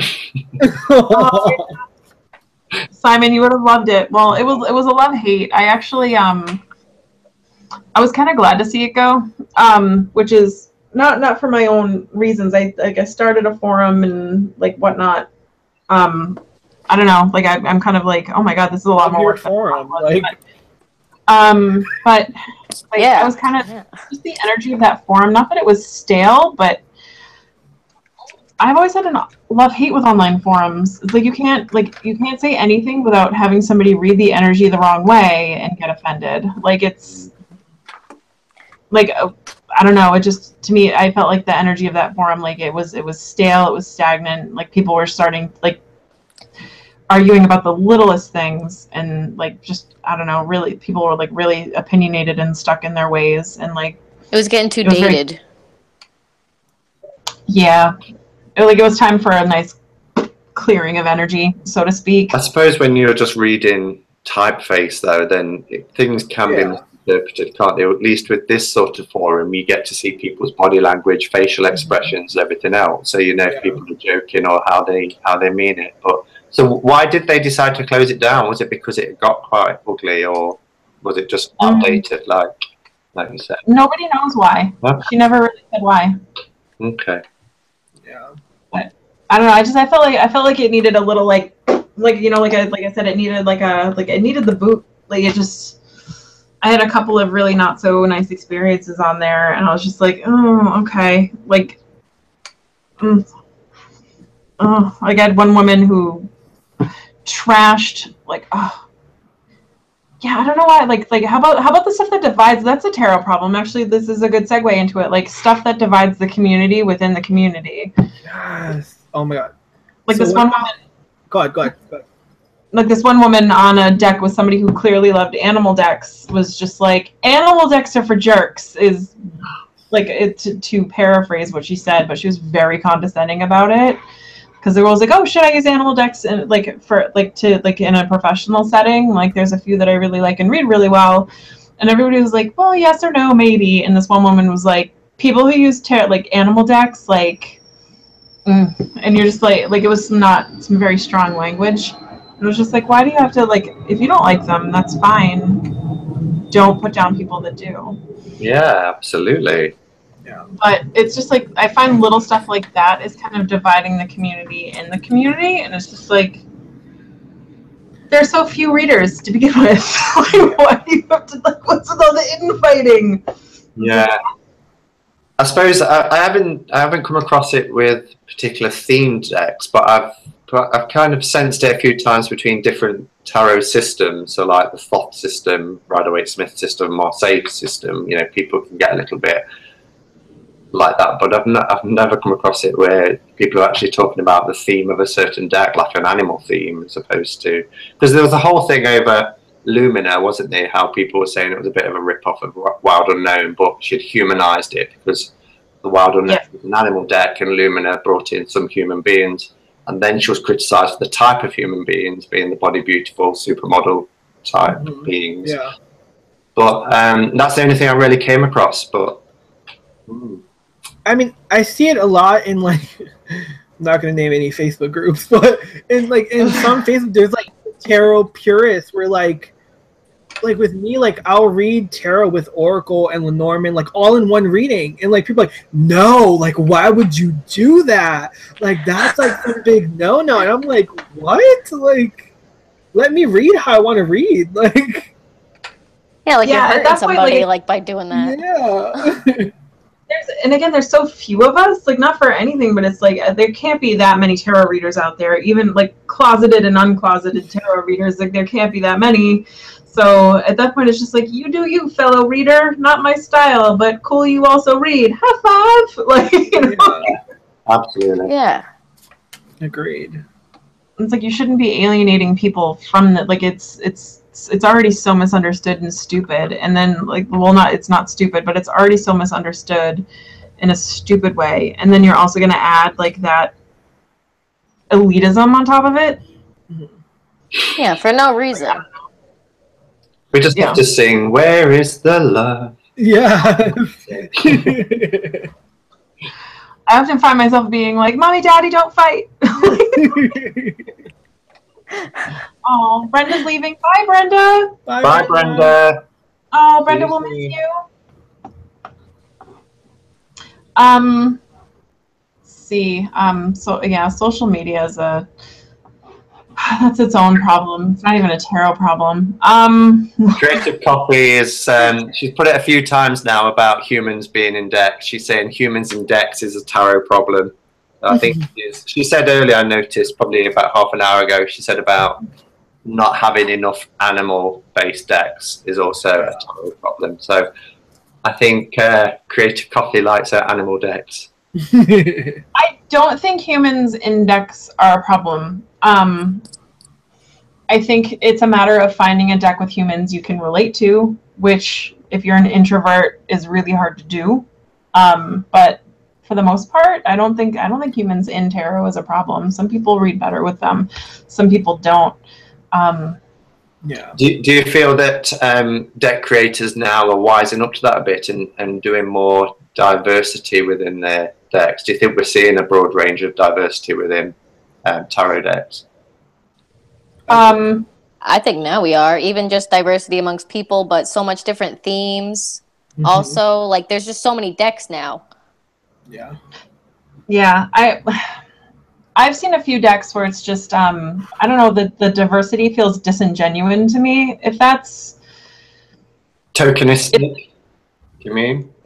Yeah, it's just kind of like, diversity is in this deck, you need it because it's diverse, and it's just like, Okay. there was one deck, and I forget, it was all photos, and the photography was really horrible, and they built it as a diversity deck, and like that's why you loved, like, you need to love this deck because it's diverse, and it was on a Facebook group that shall remain nameless, and I was just like, no, this deck is just capitalizing on diversity. The art is awful, and it sucks real hard. Like, it's just. So what about the decks that are like, yeah, this deck is so diverse and blah blah, and there's one brown person in it.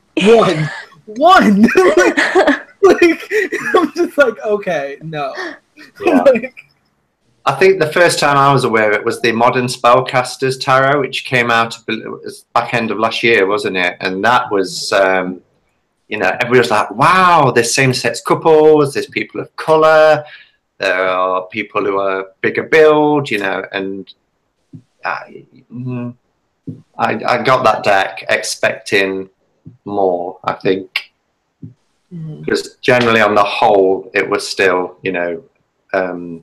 white, slim, straight people. So yeah, I mean, and then you've got the problem with like this is such a diverse and feminist deck, and it's like, and then you get it, and there's no men in it, and you're like, it's not really diverse if it's all ladies and they're all straight. Like, it's not. Yes. Like, that's a straight white lady deck. That's not a diverse deck. Like, I love it. I feel it's possible to kind of go like the other way, where it's so diverse it's not diverse at all. It's like it's one thing to reflect a culture, but like, don't bill it as diverse. Bill it as reflective of a culture. Like, if you're gonna, like, again, if you're gonna have a straight white lady deck, that's great, awesome, more power to you. Straight white ladies need their decks, but don't call it diverse. don't call it that. Or if you're gonna have like a deck that's, like the the queer decks, like awesome, they're queer, but there's no straight people in them. I don't necessarily think that that's diverse either. That's a queer deck, which is great. I think that they sometimes read better than most decks on the. I love the queer, like some of my favorite decks, but like it's also not diverse. If like yes, okay, they're all queer, but they're still also all white, and there's no straight couple or no single people in it. Yeah, that's not diverse either. Like that's like in everyday life in law, isn't it? If you go the other way, then you end up with positive discrimination, which nobody wants. People want, equality means everybody being equal. So within decks, you want to see that balance, and you want to see the balance right. I think Scarlett put on here, I do feel that artists, as I can imagine, you'd worry about painting different cultures and races in a stereotypical way without actually meaning to. And I do take that on board, but then consult. Yeah, I agree with Simon. Yeah, you have to talk to that culture, the people that you're representing in that artwork. Do your research. That's kind of what art is about. If you want to make an inclusive deck, then make an inclusive deck and do the hard work. Don't just paint something that's meaningless, because it shows in your work. It shows in your guidebook when everything else has like a paragraph and the one brown person card has one sentence. Like you can tell. Like, dialogue is key. And this was written by somebody else because I am not a brown person.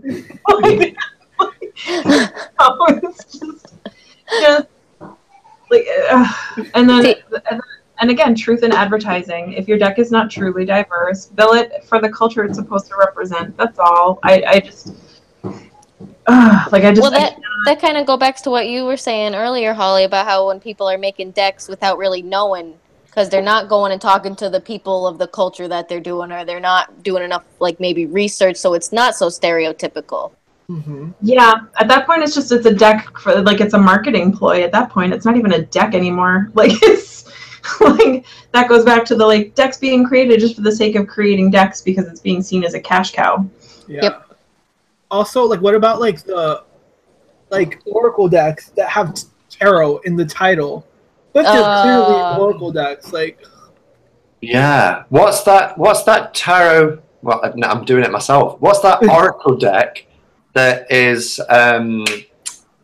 It's got lots of swear words in it, and it's like Rebel Tarot, is it? No, it's just called Rebel Deck, and then she's like tarot with a twist, and like it's. I really actually love that deck. It reads really well, and she doesn't have tarot in the title, but.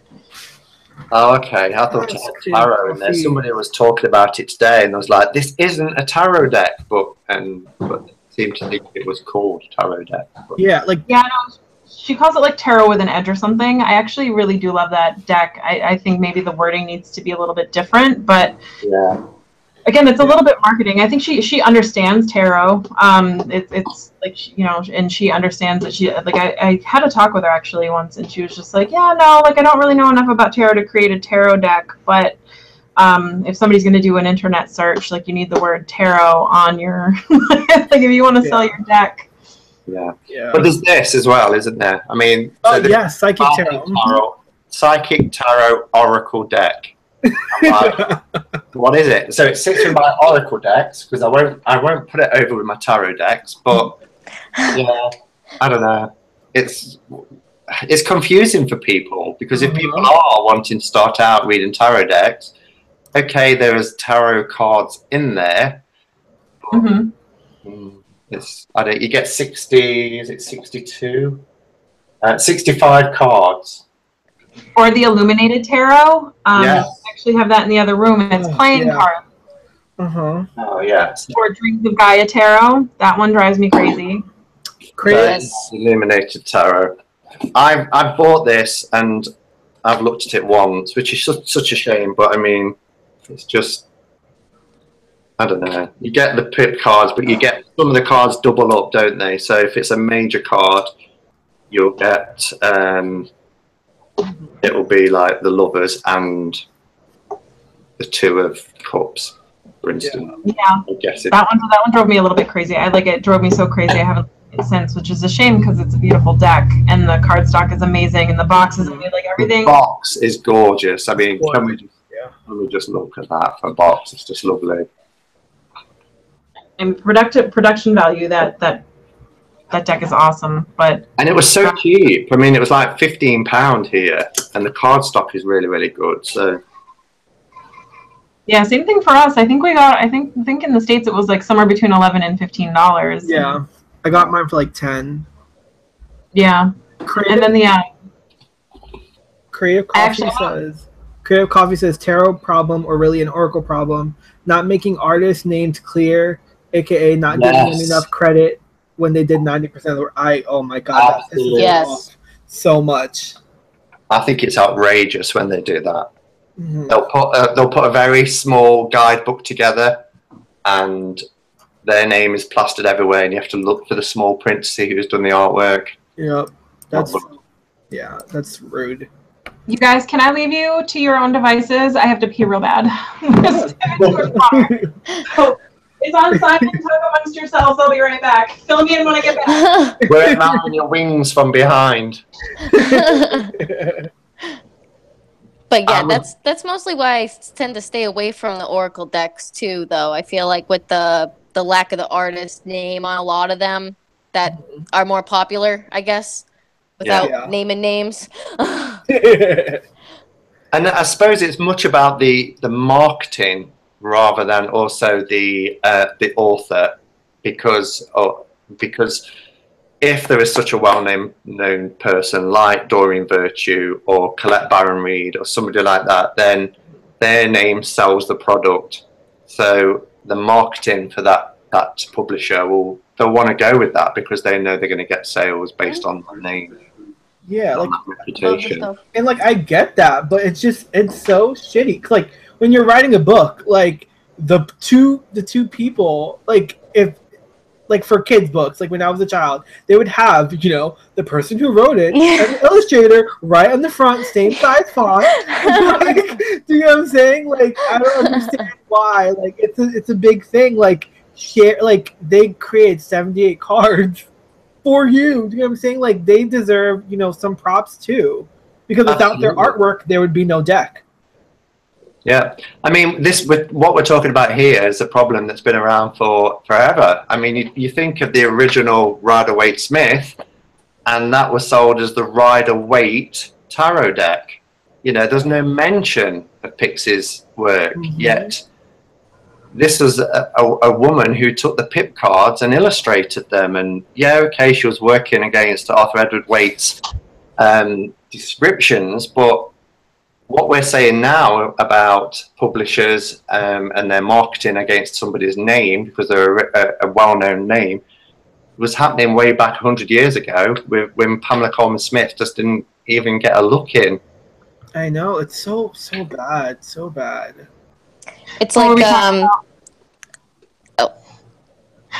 we're still talking about the fact that some authors who create oracle decks in the books, how the artists don't get much of a credit for it. So we're saying big names like Doreen Virtue, Colette Baron Reid, etc. It's the marketing of the publishers because they know that those names sell decks. So therefore you can understand why they push it there, but it's so unfair to the artist. And then we're comparing it to how this was the same over 100 years ago when the Rider-Waite, as it was known then, the Rider-Waite tarot deck, no mention of Pixie's contributions. Yeah, I feel really bad for Radley Valentine. That's Doreen Virtue's, like one of her big artists. And with this whole fallout, I guess they have a deck coming out, the Animal Tarot. Yeah. Which of course I pre-ordered because it had like 2 big Persian cats right on the cover. I needed it to live. But yeah, like the poor thing, like everybody was just like, they've canceled your deck, and he was just like, what? No, they didn't. And like, yeah. I feel really bad for the artists, especially when they get the fallout of the authors. Like it's just. And we've got some interesting comments because Christy said, and quite right, it's the same with Lady Frida Harris for the Thoth deck. Absolutely. Yep. And Creative Coffee says she wonders if the writers actually feel bad about it. Because I do think that a lot of it is in the hands of the publishers and their marketing machine. Well, there's a quote that this makes me think of, and it's that there's people who do all the work and people who take all the credit, and it's better to be in the first group because there's a lot less competition. Yeah. So these poor artists. Yeah. Yeah, and then it's like the people who write the tarot deck too. There's a big disconnect. I feel like the best example of it is the Lumina Tarot, where the artist and the person who writes, who creates or writes the book for the tarot deck, there's such a huge disconnect there. Yeah. Like on the user end, you're just like, I would have just loved if the artist wrote the book. Like at this point, like I don't understand what the hell's going on here. So is it the same with the Connected and Free? Because I think first edition in particular, that it was way off, and that they had a lot of criticism, didn't they? How the keywords just didn't match with the images, and I know a few cards were redone. Well, the Connected and Free, I think they tried to bill it off as just like, oh, well, you have to make that intuitive connection between the keyword and the image and the question that you're reading for, and see how all three of those work together, which, like, I guess. Yeah. That's a nice try. That's not what's going on here, though. Do you guys remember, like, that whole, like, big thing that happened in the community about, like, the permissions, like, of using, like, your cards, and you had to pay, like, a fee in order to use them for readings and take photos on Instagram or something like that? Yeah, this happened, like, a year ago, and, like, You broke. yeah, like, it was so bad. Like, everyone, like, I think it was US Games, Los Scarabeo, they were asking for, like, $350 for a 5-year contract to use their cards for, like, your readings and things like that. But then the community came together and they recanted that. like they're like, okay, like, we won't charge you anymore. But I say this to say this. The person who makes, like, the Colette Baron Reid, the artist, I wrote to her for permission to use her decks on my blog, and she was, like, so overjoyed. She's like, oh my god, like, I'm so honored that you went and asked me, like, because, like, no one knows who the hell she is. Like, and that's so, like, look at, like, I don't know if you can see it, like, her font is all the way right there. That's the only time her name is mentioned. And then Colette Baron Reid is, like, everywhere on this box. And it's so sad. Does she... I love the artwork in that deck, and I hate the fucking book that comes with it. I forget. Yeah. Have you read that book? It's just like, here's one card and 48 pages about the meanings for that card, maybe. And then by the time you've read it, the card means nothing. I think that's its own tarot problem, too. Maybe having too many keywords that is too broad. Yeah. And not a word from the artist. Not a word from the artist about, like there's a card in there about its responsibility or authority, and it's like elephants in a row all holding, like it goes from, like, grown-up elephant to baby elephant. They're all holding tails, and they're walking across, like, this desert scene. I would love to know why they chose elephants for that. Like, not a word about the elephants on that page at all. Yeah. Like none. I would love that. Like moving forward, like, mass market and indie, like, I want to know why you chose this particular symbol or image for the card, like, on top of, you know, your divination meaning. Like, fine, but I want to know why that was chosen so that it can make sense. Like, the best example I've ever seen of that would be the books for, that's the next one, Tarot Problems. That's the next one we're going to cover, I think. But the best example I've ever seen of that would be 78 Tarot when they released their art books. For the decks that they released, the artists actually do the write-up. Ooh, that's interesting. Mm-hmm.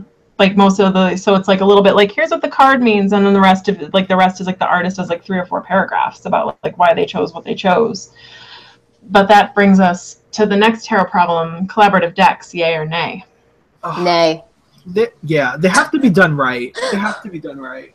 Well, I just got, in the last couple of days, the light grey tarot. Oh, Simon, I could have kicked your ass on that, by the way, because look what I got, like, a week before you did. Really? What do you think? What do you think to it? Have you customized it? Have you edged it or anything? No, I haven't edged it or anything yet. It's like I was gonna do like a first impressions video. Yeah. I think it's got the best moon card I've ever seen. Yeah. I love that. That's pretty awesome. And the card stock is really nice. It's got a lovely matte finish. It's a decent thickness of card. It shuffles really, really beautifully. But I mean, look at that as well. That is just an awesome card. Oh, I love it. Yeah. But a lot of people hate that though. But there's one photo in there and it just jars. It's like everybody's. Get out of my head, Simon! Get out of my head, because that's the one I was just looking for. Is it? Yes, I hate that card. Yeah. It's a race now to see who finds it first. You know what card you find that one, and then I'll go to this one. Because you know what card I absolutely love is this one. The Beavers. It reminds me of Ren and Stimpy. Oh, it's so cute. It's the Six of Wands. And I really fucking love this. No, the Seven of Wands, and I really love this one, and I don't know why. It's just... It's definitely the bulging eyes. Yes. Like, what is that about? The Seven of Wands. That's the moral high ground, like the battling, like the uphill battle kind of a card. So I have the light gray Cosmos and Tarot and Oracle set, and like it's so gorgeous. Like it's beautifully done. But then there's this one fucking card, which is the Page of Pentacles, and I'm just like, why? Like, wow. Why would you, like, everything else is gorgeous. Like, it's so beautiful. And then you have this one damn card, and I'm like, I can't deal with it. No. I have grown to hate that card, actually. I hate this card. I fucking hate it. That I only use this deck now as an Oracle deck. I do not use it as a tarot deck. Well, there's no love. That falls back into like the tarot problems, the decks that are oracles but they call themselves tarot. Yeah. That deck very much falls into that category for me. They had this wonderful constellation-based oracle, and then they shoehorned it into a Rider-Waite system to kind of be like, yeah, it's Rider-Waite now, and fucking isn't. It's its own system with an additional oracle on top of it. Like, it did like, and then they just let's just arbitrarily call this shit tarot and put the meanings on it. Like, it's awful. So I ignore the tarot titles on the cards, and I just go by the keywords and the artwork, which is way better. Me too. But that page, I'm growing to like it because it's the underdog card, and I know, but it's so ugly. Like, it's so ugly. It doesn't fit. I don't think it's ugly. I just think the artwork just really doesn't fit with the rest of the deck. But if you're going to have an underdog card, what better card to represent the idea of the underdog than a card that clearly doesn't belong, or people just hate and no, this card isn't. But it's like a card that just is a champion for its underperformance. You know, I love your way of looking at that. Like, you're never going to forget what that card means. You're never going to forget it. You're always going to know. You're always going to be like, not my favorite. And isn't that kind of the essence of an underdog? Like, yeah, that's true. I'll be right back. Bathroom break. All right. Carrie asked about the slow holler. She's saying the slow holler, it seems to work even though it has different artists. I don't have the slow holler. I can get it from Little Red Tarot, but it's not one that I've bought yet. Does anybody else have it or work with it? Ivan has it, and I'm pretty sure he loves it. So we can ask him about it when he comes back. But that's one of the ones I'm on the fence about it. I just don't have it yet. It's quite a bit of money. So Simon, even for you, it's probably even more money. But it's quite a bit of money, and I just don't I'm not in love with it enough to want to get it yet. I think it's in the £45 range over here. So with postage, it'll probably be about 50. Pat as well, I agree. Pat Althena's Tarot Oracle. Dreams of Gaia, she has to use as an oracle. To be honest, I'm the same. I tried using it as a tarot, but the system was quite different as I was learning the tarot again. I used it as an oracle, still do. I was surprised how much hype there was around that deck because of, even though it just didn't seem very tarot to me. I mean, I love Raven Phelan. I think she's amazing. Her artwork is amazing, but it was too much trying to learn that as well as the reconnect with the Rider-Waite-Smith system. So I used it as an oracle. So yeah, it's just the tarot. Oh, Ivan, are you back? Yeah, I'm back. Slow Holler. I have it. I think it's gorgeous, but it definitely doesn't. For me personally, it doesn't fit the Rider-Waite. But that's kind of why I like it. Like it's so different. They was asking because of the collaboration thing.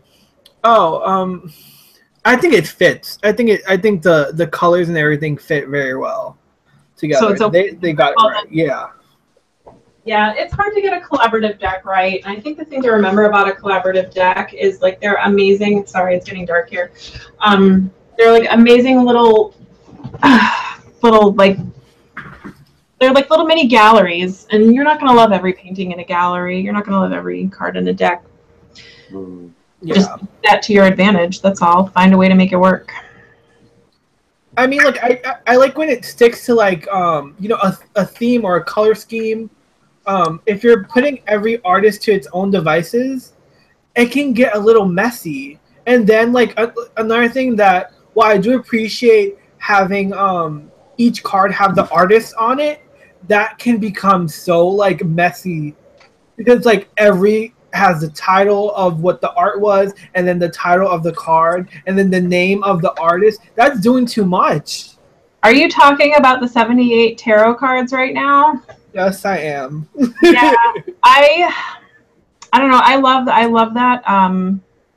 I love the deck and the energies that go with that deck. It's such a supportive and like amazing community, and I love that it's all crowdfunded. It's all like this one woman just kind of like she doesn't do it all, but it's such a labor of love, and you can tell. But rarely do I ever pull more than one card from those decks. Yeah. Yeah, like I mean, it's a gorgeous. Like the thing is, like, if you ever want a deck that no matter how many cards you pull on Instagram, it's always gonna look like a new deck, go for the 78 cards.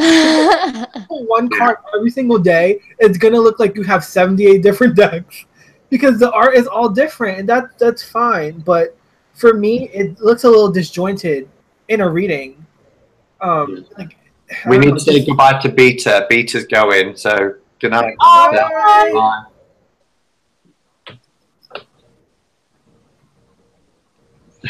But yeah, it's way too not cohesive. It gets a little too off the mark for me, anyways. Yeah. Mm-hmm. Yeah. I will say it's made up for though by like the woman that runs that Kickstarter, her generosity and her energy and her love for her. Like again, it's definitely a labor of love. So yeah, I'll support whatever deck they create at this point. But yeah, as far as reading is concerned, it's really hard to read more than one card at a time from that deck. Yeah, but the artwork is like I have I think you have it, Holly, too. Tarot of the Tattoo Age. Yes. That is a gorgeous collaborative deck, and for some reason, like it fits, like everything fits because the main theme is tattoo art. So even though the art is different, I can actually read with it. Like it works for me. Yeah, I mean most of the cards, yeah, but there's some like again, there's some that are just. First of all, I don't like the stock. Yeah, that's pretty shitty. The stock is awful. I don't like the backs. Oh yeah, the backs are horrible. I will agree with that. The backs are fine. Yeah, what is with that? Yeah, it looks like a bad tablecloth. Yeah. Like it's just like like would it like you gonna keep that tablecloth from the 70s, really, Grandma? Okay, like it makes me think of like a teenager's altar. Yes, Leona, yes. I don't know. Like I'm gonna disagree with you a little bit, Ivan. This is another one where like most of the art fits together, but some of it is just so different. It jars you right out of the reading. So let me just add to that. So like the gray type cards are the ones that I'm just like when I have them in the reading with all color. It's the same thing with the 78 the other 78 card, Lana, when like those two black and white cards were hidden, like, and no advertisement that she had. There was no showing of those two cards, and like when I got the deck, like my heart broke, especially the Three of Cups. One of the happiest cards in the deck was black and white, and I was just like, why is this like this? Yeah. Oh, the 8 coins tattoo tarot. Yeah. 8 coins. Yeah. Yeah, I can't. Yeah, that one was a shame.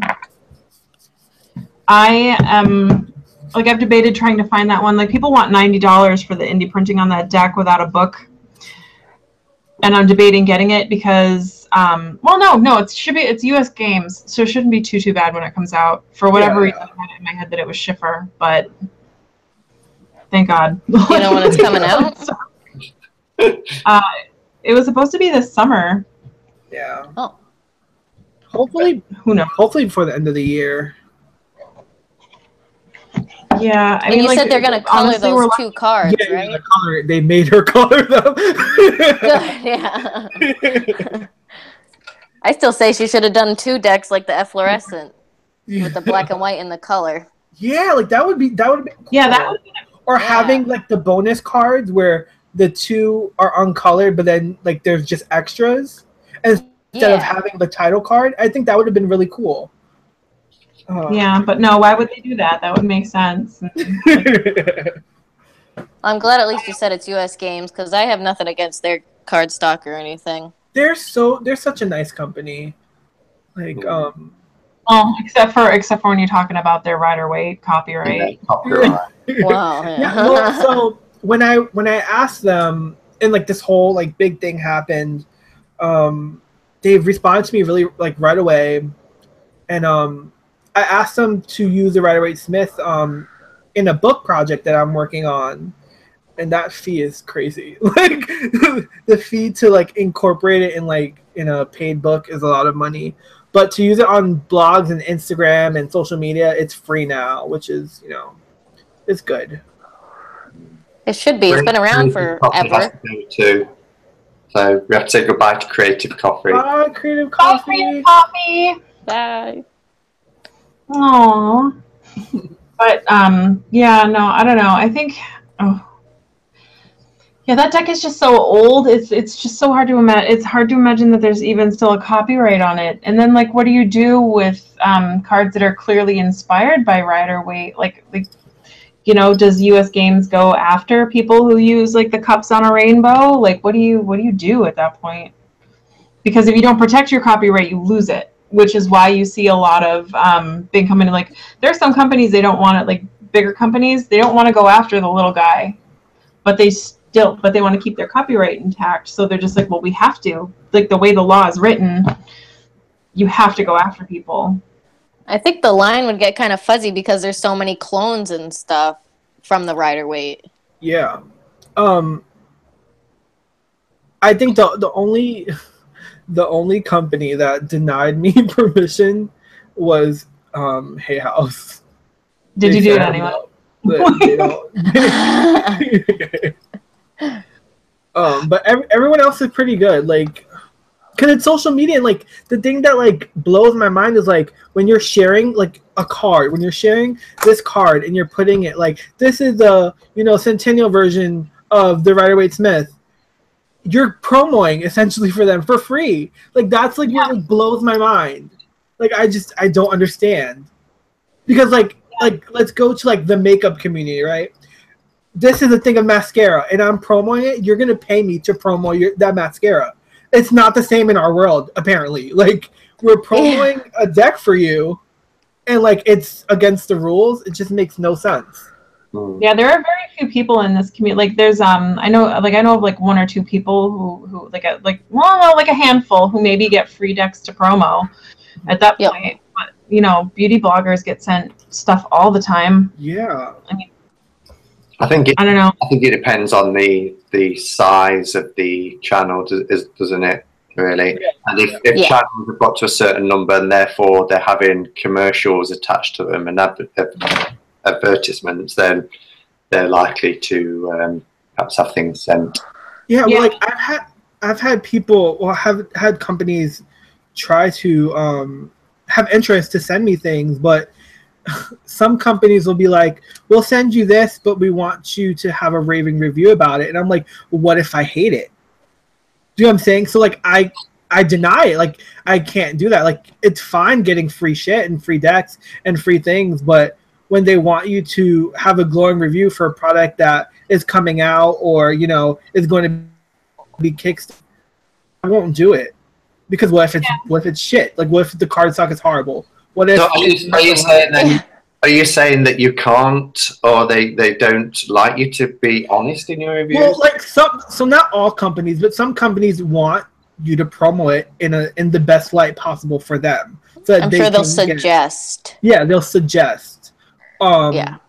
What you can say in your video or your blog post, and what to stay away from. Yeah. And I won't do it. Like it's just, and I've seen like, especially when you see like a whole group of YouTubers get this one deck the same week, and they're all reviewing it, and you know, like what company sent that out to you. Like, yeah, and all the reviews are glowing, and then you get the deck, and like, because I'm one of those, my following isn't big enough for me to have received free product. I think I've had one deck discounted once, but like you see all these people, they get like there's a glowing fucking review, and then you get the deck, and you're just like, yeah. Like I remember, I bought a deck from a review from someone from some website, and I never got the deck. Like it was like this big thing, like they're a big YouTuber. I'm like, I trusted you. Like it wasn't their fault, but like they put the link to where to buy it. So like I'm like, okay, like they got their deck, I'm gonna get mine, and I never got it. Like I never got my deck. And it was so upsetting. And like I learned later that like it was the thing, like the fine line with our community too is like, for like, I keep going back to beauty bloggers, but any type of beauty or fashion, whatever, you have to put in your description, it's an ad or it's paid. Like, and a lot of us, like, to be honest, we don't, in our community, it's not said ever. Like if you ever got a free product, we just like, we review it, or we're showing, oh, this is a new deck I got, or this is one of my favorites for the month, and no one ever puts this is an ad or this is promo or I got this deck for free. And most of the time that happens where people are getting shit for free, or you see all these tarot boxes or moon boxes and people are getting that for free and you're not knowing that. And it's it's a little disingenuous. Yeah, you should be like, I mean, because not for anything, but just human nature. I think I know the Wild Moon Woman, Elise. Yeah. She's great, but she gets something. She gets a box for free, and she reviews it every month, and it's like really great. But like, you're like you haven't paid for it. It's like that shirt isn't cute for $50, but when it goes on clearance for $7, I love it.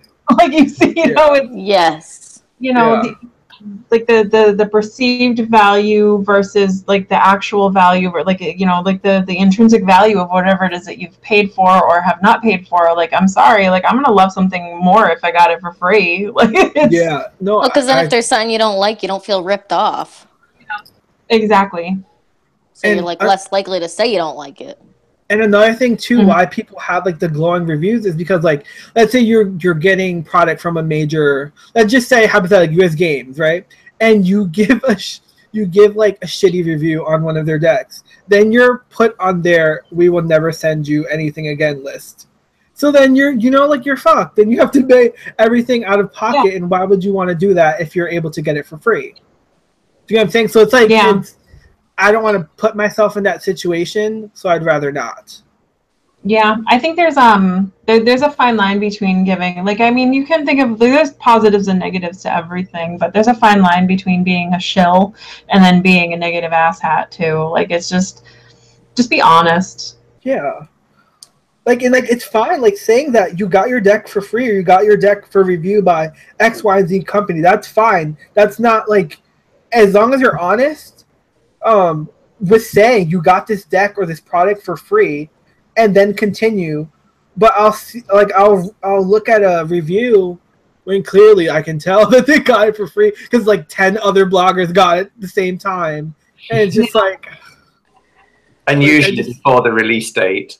Yeah, and before the release date, exactly. To bring promo to the deck.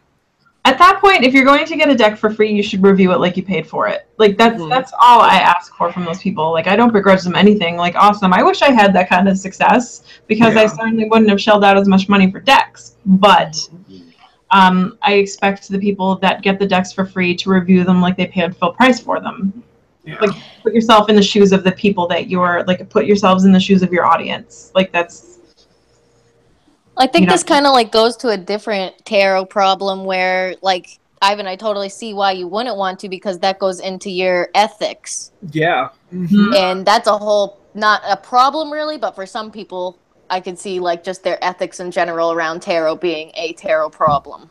Yeah, that is a problem. Ethics in tarot for a whole bunch of different like there's a whole bunch of different like themes, just like professional ethics in reading, ethics in reviewing, ethics.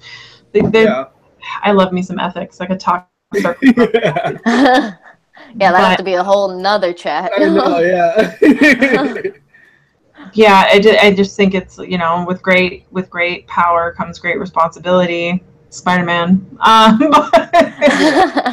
think that we're as a community, I think we should just be, transparent and like we're helping you. Like we can't lie. When we see a deck for review, we're either gonna love it or hate it, or like it's not for me, or you're gonna most likely want to buy it because this person is glowing about it. Like that, taints public opinion either way, and that's a lot of power. Like. For a company or a deck creator like that and they know that, and I just think that it needs to be said. If you got this for a promotional thing, just say it and go on with your review. And you think about all your subscribers who's been with you all the way through your journey, and then suddenly if you're starting to receive decks and you're not honest and upfront saying that it was a deck that was given to you for free, then you could very easily lose that trust and that support. Yeah. In my opinion, it's not worth it. Yeah, I don't think it's worth it at all. Yeah.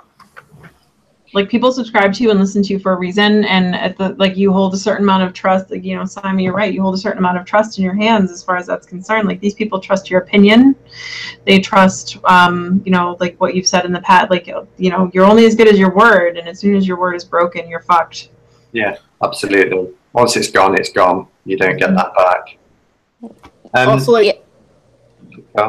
speaking of like reviews, like there's a difference between like glowing, like this is like the best deck in life, to like having like constructive criticism, like the card stock could be a little better. Like that's not completely negative, but what if the card stock could be better? Like being real about it. Like you don't put a deck in front of the camera and be like, this is the best deck you will ever have in your life. I want you to buy it because someone gave it to you for free. That's not right. No. Okay. Yeah, there was just a comment on the chat in the comments box that was really, really interesting. It was talking about, and this is, again, it can be quite a major tarot problem, is about being out as a tarot reader, out of the tarot closet. And Caress, I hope I'm saying that right, Caress says that where she lives in particular is quite redneck, and if she was out as a tarot reader, she would be branded, and there's that whole scarlet letter T. And I can relate to that I've shared before and mentioned it in my Arwen interview, coming from a Mormon background. I was in the closet as a tarot reader, oracle card, working with crystals, doing my Reiki healing, but all those sort of alternative paths to the mainstream organized religion. But I just wondered where we were in terms of how out we are with our tarot practice. Who wants to go first? Well, I'll go. I would say like for me, just probably over the past like 2 years, I just stopped giving a shit. Like, well, like why do I care? I'm an adult. Like, not that I've only been an adult for 2 years or anything, but it just kind of comes to this point where like, okay, I'm not getting younger. What am I doing? Why am I wasting my time in the shadows? So do you think you were in the shadows for a time? Oh, definitely, yeah. Like, I would still do it, but, like, you know, say nobody was home or, like, have them in a drawer. Now I'm like, whatever. If they're out, they're out. I'm not going to rush around when I see somebody pull into my driveway and go and hide everything. It's ridiculous. Yeah. Okay. And how about you, Ivan? So for me, like, my life is divided. So there's a reason why you cannot see my glorious face right now. Like, okay, so my line of work, I work for religious groups in social media marketing, which tarot is frowned upon. So I have to live my life separate, where I'm a tarot reader in public that's not around my work, where I do in-person readings, I have a blog, and do all that type of stuff, but I keep my work life and my tarot life separate because that can jeopardize the community that I'm in and, you know, my field of work. So yeah, I'm out to everyone in my family and close friends, but as far as my professional life, I'm not out as a tarot reader, especially working in religious groups. I can't be. Have you ever run into anybody from work as a client? I actually haven't. Like, I have other. I work for social media for a boutique, and I get more clients there. It's not religious. It's just like a fashion boutique, and they like totally accept you know, tarot and divination, things like that. But because my part of my family on my dad's side are Jehovah's Witness, and yeah, divination is a really no. So Yes. I can relate. Yeah. Particularly the whole religious path. I'm kind of in and out. So I never post on my personal Facebook page when I upload a video. But I will go on to tarot groups on Facebook and upload. So I'm conscious of keeping them separately, and that's just because I have quite a wide audience on my personal Facebook page, and in the responsible kind of position I hold at the job that I do, I'm not sure I want people from work watching my videos, if that makes sense.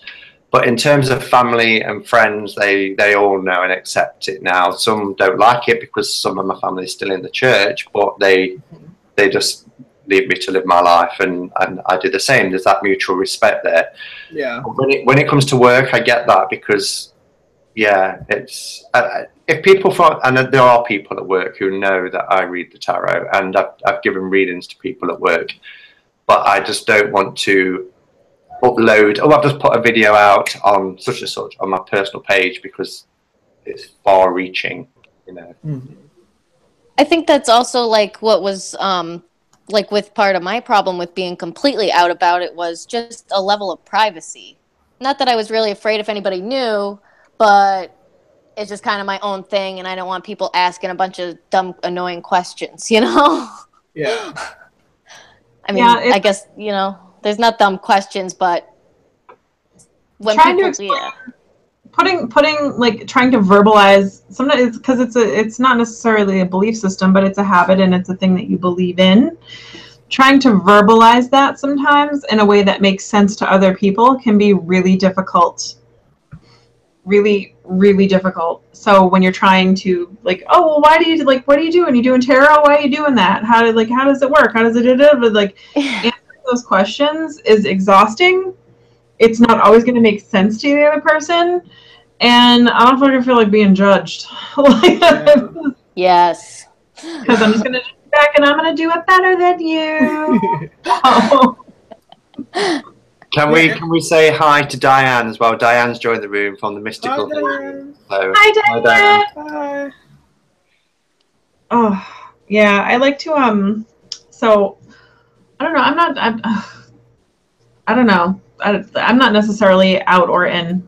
I'm just. If you happen to notice it, fine. But I'm on my way to tell people about it. And I'm going to be like, "Have you heard the word? The bird is the word."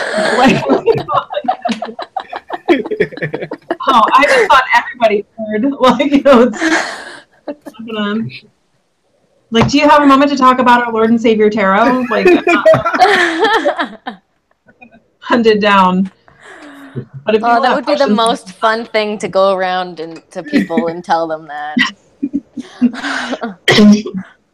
I have pulled a tarot card on a Jehovah's Witness before. Like, do you have a moment to talk about our Lord and Savior? And I was like, I don't know. We can let me read for you. Yeah, like, I don't know what you read about it. And they're just like, gotta go. You pull out the judgment card, like, well, what do you know? It was a pip. Like, it wasn't even. It would have been hilarious. Like, if it was the devil just card. go at him like booga booga with it. Yeah, like they're so nice. They just don't know when to go away. Like, yes. Oh, I've turned to just opening the window instead of opening the door. What about if when you're reading in I don't know if you guys read in public like I do, but I either get people who come up to me after the reading like, oh, can I get a reading? Or the people who like give you a stink eye like, oh no, like I need to get away from that. Like, yeah, they think you're cursing them or something when they walk by. I get that occasionally at the shop because I don't have, because I spend so much time there. Like, honestly, if I don't bring the stuff that I like to work, I don't get to do the stuff I like. So I've got like a little shelf behind me, and it's way less than it used to be now because I brought a lot of it home. But there's a couple of esoteric books, like a tarot deck or two and some crystals, and like a little dish for saging. And like people will be bringing it in, and all of a sudden you see them kind of like look over your shoulder. And they're like, here's my money. They're about to go Monty Python on you and be like, she's a witch. Oh my God, it's so funny because I don't weigh the same as a duck. So awesome.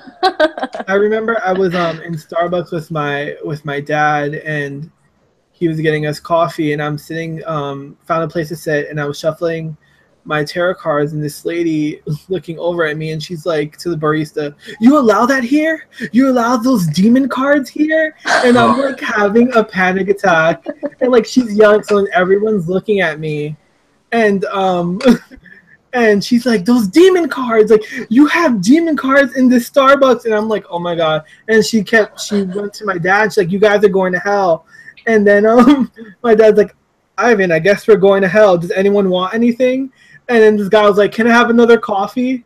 And then my dad's like, okay, I'll give you another coffee. And I'm just dead. Like, I am fucking dead on the table.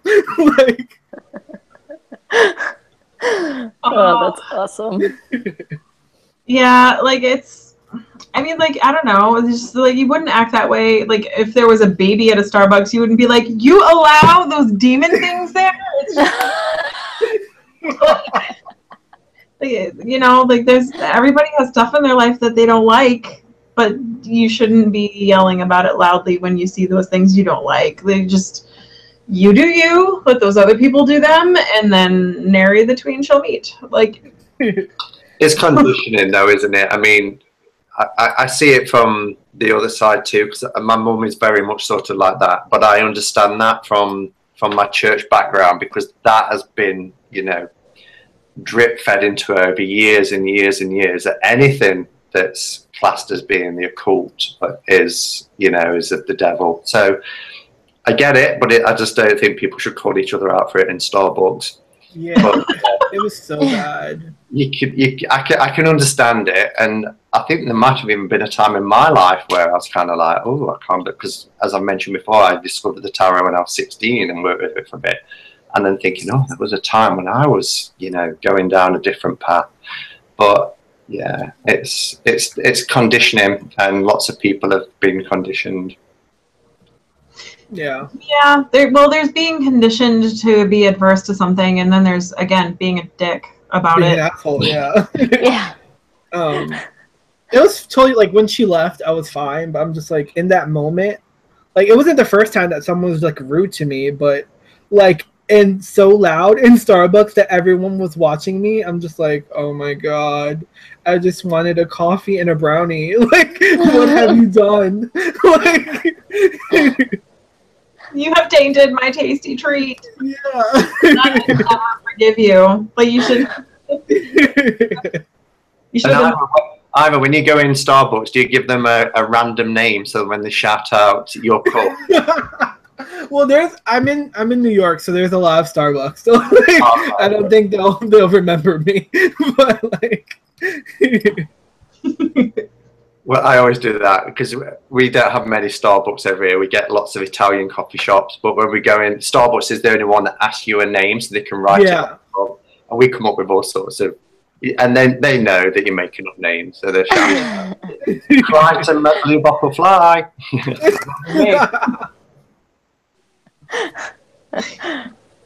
I love it. Like the Bart Simpson like prank phone calls. Yeah. Yes. See more butts. What about like scammers and charlatans coming into like places like Etsy and Store Envy and making us look like shit, like making what we do even more shady than it really is? I hadn't known that they had been that. I didn't know that they were smart enough to have infiltrated Etsy yet, as far as like the fakey readings. I bought a reading, right, thinking this person had like 150 sales. So I'm like, okay, this is pretty legit. I got a fucking computer generated reading, guys. I got a fucking computer generated reading for $25. And I'm just like, wow. Oh my god. I can't. Like, yeah. Oh, I mean, That's sad. Scammy readers are going to be like horrible for the tarot community as it is, but you have to expect scammers everywhere. Like yeah. At this point, I think it's buyer beware. It's unfortunate that nobody had caught that scammer before you had spent your money, though. But that's give an honest review, and I hope it doesn't happen again. But yeah, well, what was good about this scammer was I paid through PayPal, so I did a dispute, so I got my money back, so that was good. But yeah, like you just never know nowadays. Like that's what we're talking about. Like your word is everything. When you build a following, you have to, your reputation, precedes you. So if you're going to be doing something shady or shitty, like that's going to follow you, especially in the internet age, forever. Yeah. So. Very true. Yeah, there's no escape. Oh, that scammy reader, you guys, like came into my shop the other day. The one you went to with your friend. Yeah. Yeah. So, my friend had her birthday, and for those that don't know, my friend had a birthday. We may or may not have had a couple of celebratory adult beverages. And decided to go to this tarot reader that's open till like midnight or whatever and it's down the street from where I live and down the street from my shop, and so we kind of go in. She gets this wicked scammy tarot reading where the guy's like, "You're cursed, and if you give me like $250, I can show you how to not have the curse."